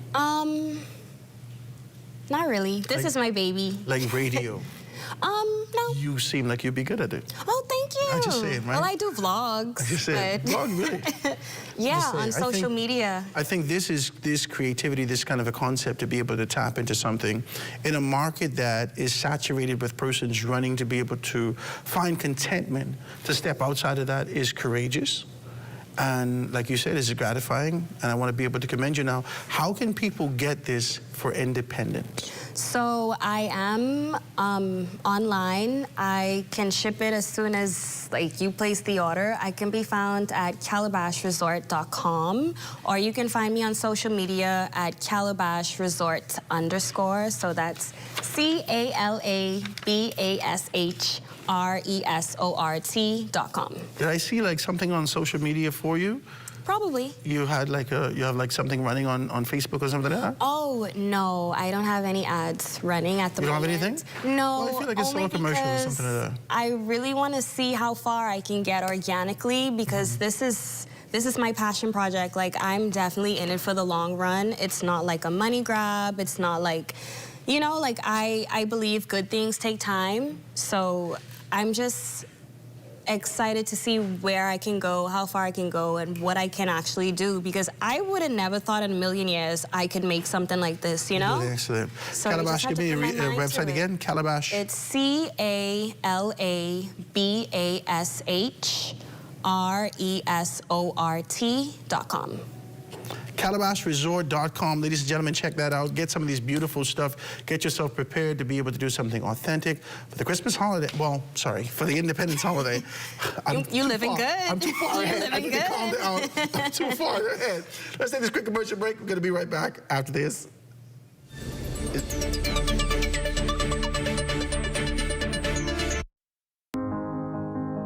We play just like your kids. We text just like your kids. We learn. We even cook. We take selfies. We have hobbies. And we love sports. In every way, we are just like everyone else and enjoy the same things and live our lives every day, just like you do. So if you happen to meet us, treat us just like everyone else. Because at the end of the day, we're just like you. Living life with Down syndrome is simply living. To learn more about Down syndrome, call 727-2105. This message is brought to you by the Grand Bahama Down Syndrome Society. Bahamas, come celebrate at the Family Fun Day, July 10th at Clifford Park. It's a great afternoon of food, fun, culture, entertainment, national pride. Gates open at 4 p.m., concert time 6 p.m. 5th Independence Family Fun Day at Clifford Park. Bring the whole family. Admissions free. Happy Independence, Bahamas. to be a Bahamian. Oh, I'm proud to be a Bahamian. Did you know that 1/3 of all traffic fatalities occur as a result of excessive speed? Excessive speed impedes a driver's point of perception, which affects braking distance. In the inner city, residential areas, and high pedestrian traffic areas, the speed limit ranges from 15 to 25 miles per hour. On the outskirts of the island, especially where a sign is not posted, the law dictates that the speed limit shall be 30 miles per hour. The maximum speed limit for the Commonwealth of the Bahamas is 45 miles per hour. Here are some safety tips for you. Avoid aggressive and distracted driving. Reduce excessive speed and drive at the appropriate speed to suit the current road conditions. Avoid operating a vehicle while impaired by alcohol or drugs. Be vigilant and always maintain good visibility of the road, and be mindful of other road users, such as pedestrians. Leave out in a timely manner to compensate for potential traffic delays. Even one life lost to traffic fatalities is one life lost too many. On behalf of the Royal Bahamas Police Force Traffic Division, please slow down. This public service announcement is brought to you by FG Insurance Agents and Brokers, the Royal Bahamas Police Force Traffic Division, and the Broadcasting Corporation of the Bahamas.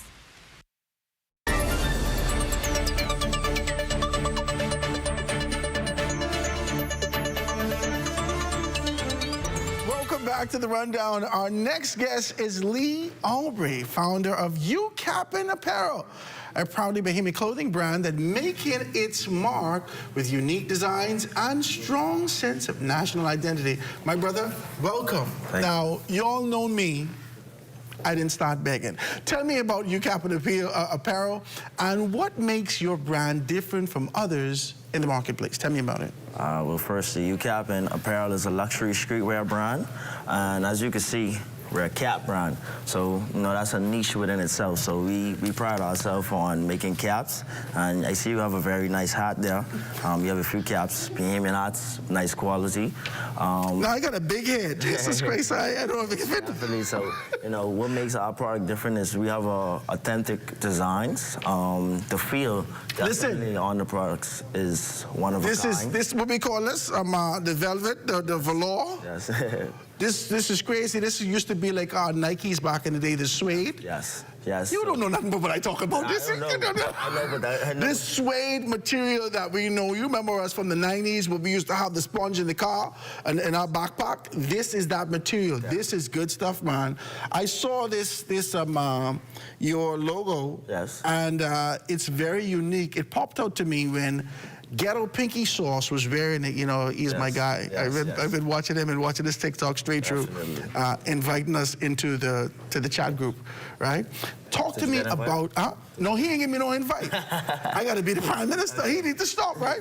Your apparel reflects some Bahamian pride. How important is it for you to be able to create a product that celebrates our culture and our country? Talk to me about it. Yeah, definitely. This product is, you know, a one-of-a-kind product. If you look at the U, we have the Bahamian flag in it.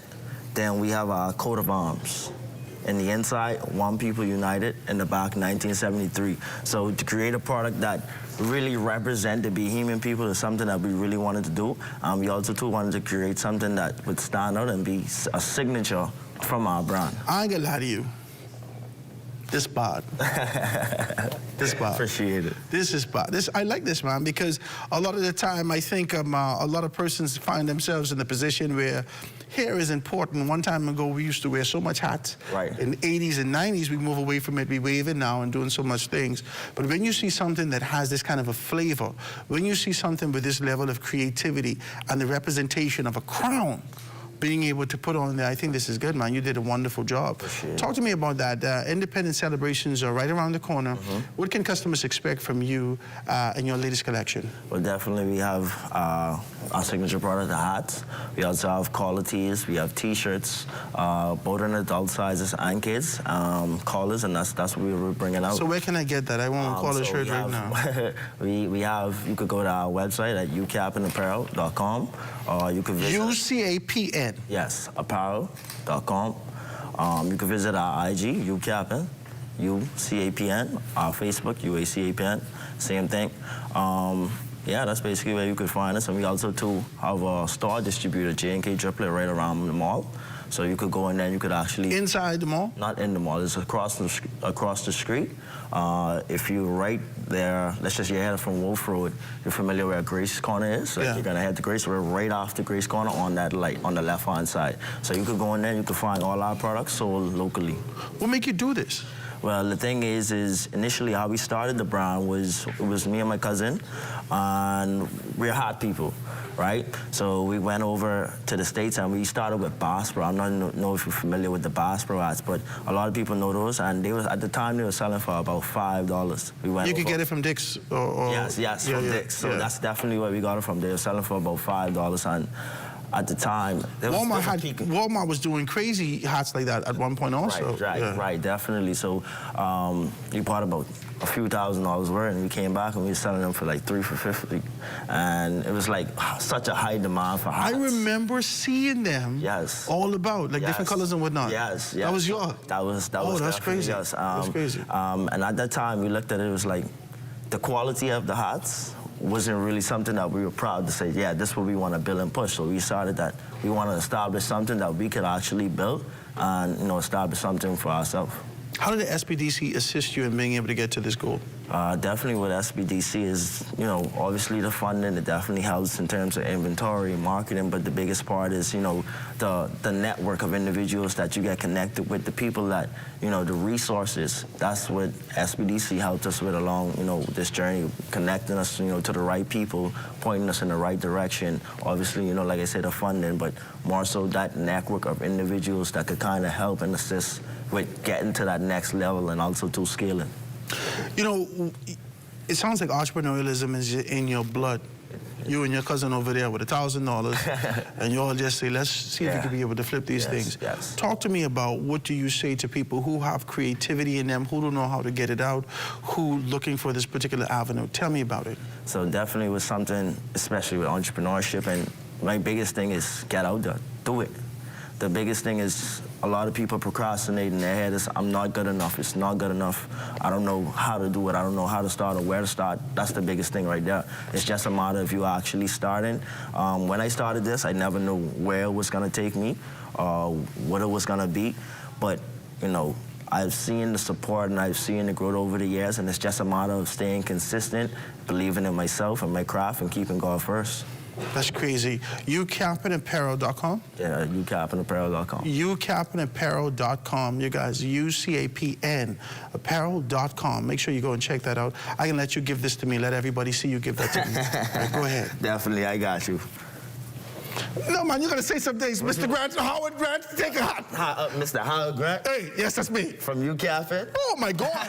To you. Man, listen, I didn't even expect this, man. I want to thank you so much for being here. Ladies and gentlemen, you gotta be able to get yourself a hat. This is the holidays. You only get them in this color. You have them in any other colors right now? I do actually have a bunch of different colors, but I don't have them here with me. If you visit the website. So we could get aqua? No, we don't have aqua. What colors this you is got? the only Independence colorway that I have. Oh, the only Independence color? I also too have a gold and black hat, which can also too be, you know, used for your Independence, but I have black. And you say on near the mall? Right there after Grace Corner on the left-hand side. So don't pass that first light. We're right on that first light on the left-hand side. Guys, go down here and check this out. If you see my big head squeezing this, you know it's time for independence. We are celebrating ourselves. My brother, I want to thank you so much.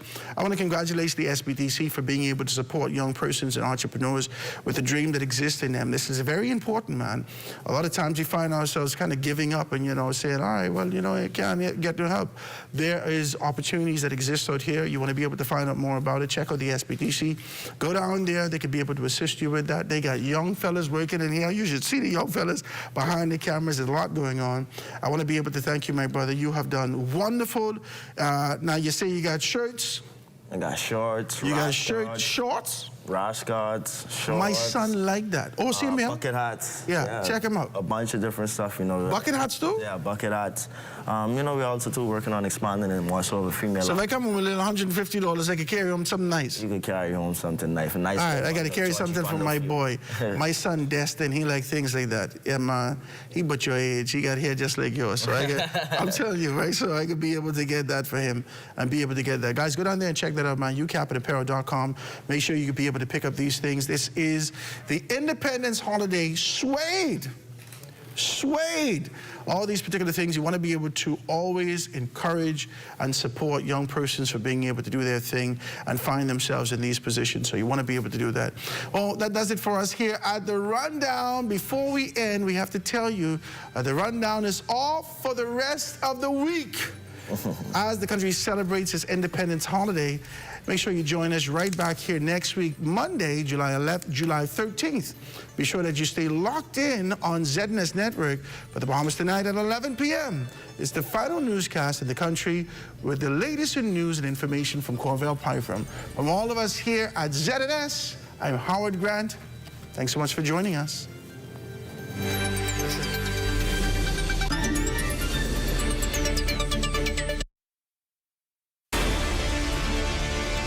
I have been coming to this island since I was 12 years old.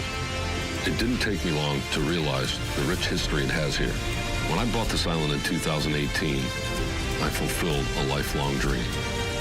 The goal is not only to preserve the memories I made over those years, but to make new ones and to give others the opportunity to do the same.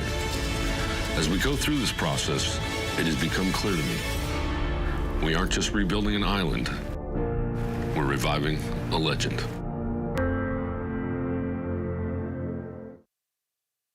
Did you know that if a fire starts in your home, you may have as little as 2 minutes to escape? Keep your family and home safe with these few fire safety preparation and prevention tips.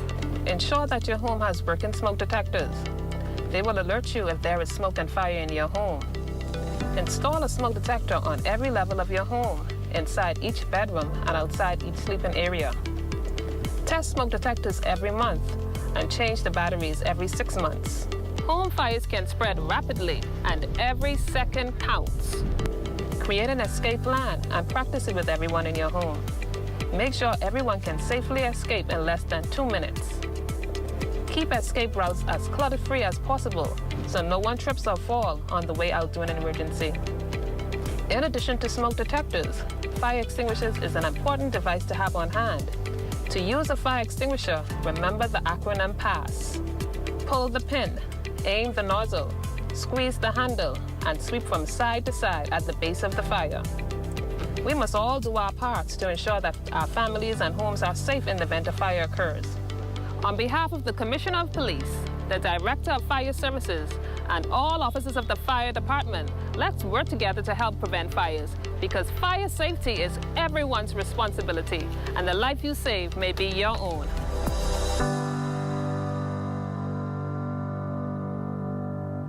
As a disabled person, a lot of times we feel like it's just us. And I recognize, even through my bone cancer journey and receiving an amputation, that it was time to join the community around me. So I started to dive into sports, adaptive sports, Paralympic development. So that's how I got into para archery. You know the lens that you have in yourself on your own value.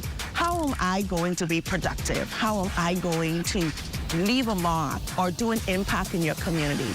You're going to have to decide that even in showing up, you're celebrating your wins, but also acknowledging and being accountable for the times that you did not do what you needed to do, but it's never a loss, it's a learn. And so actually helps us to focus on that, focus on ourselves and focus on our actions.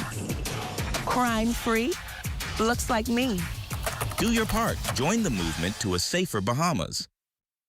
Breast cancer is the leading cause of cancer deaths in the Bahamas and in Bahamian women. At present, we are unable to prevent breast cancer, but performing screening mammograms can detect breast cancer at its earliest when there are no symptoms and when it is more likely to be treated successfully. All women should have a primary health care provider who is aware of their medical history, family history, and risk factors. Women 40 to 45 years can choose whether to start screening in consultation with their physician. All women 45 to 54 years should have an annual mammogram. Women older than 55 years can have a yearly mammogram or choose to have one every 2 years. Monthly breast self-exams in conjunction with the mammogram can increase the odds of early detection. Be proactive about your health.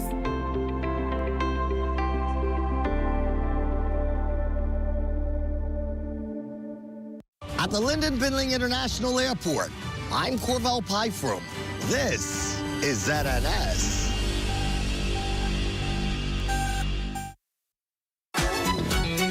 Tonight's show is brought to you by Bahamas Air. We don't just fly here, we live here. Club One, the gym that keep you in shape.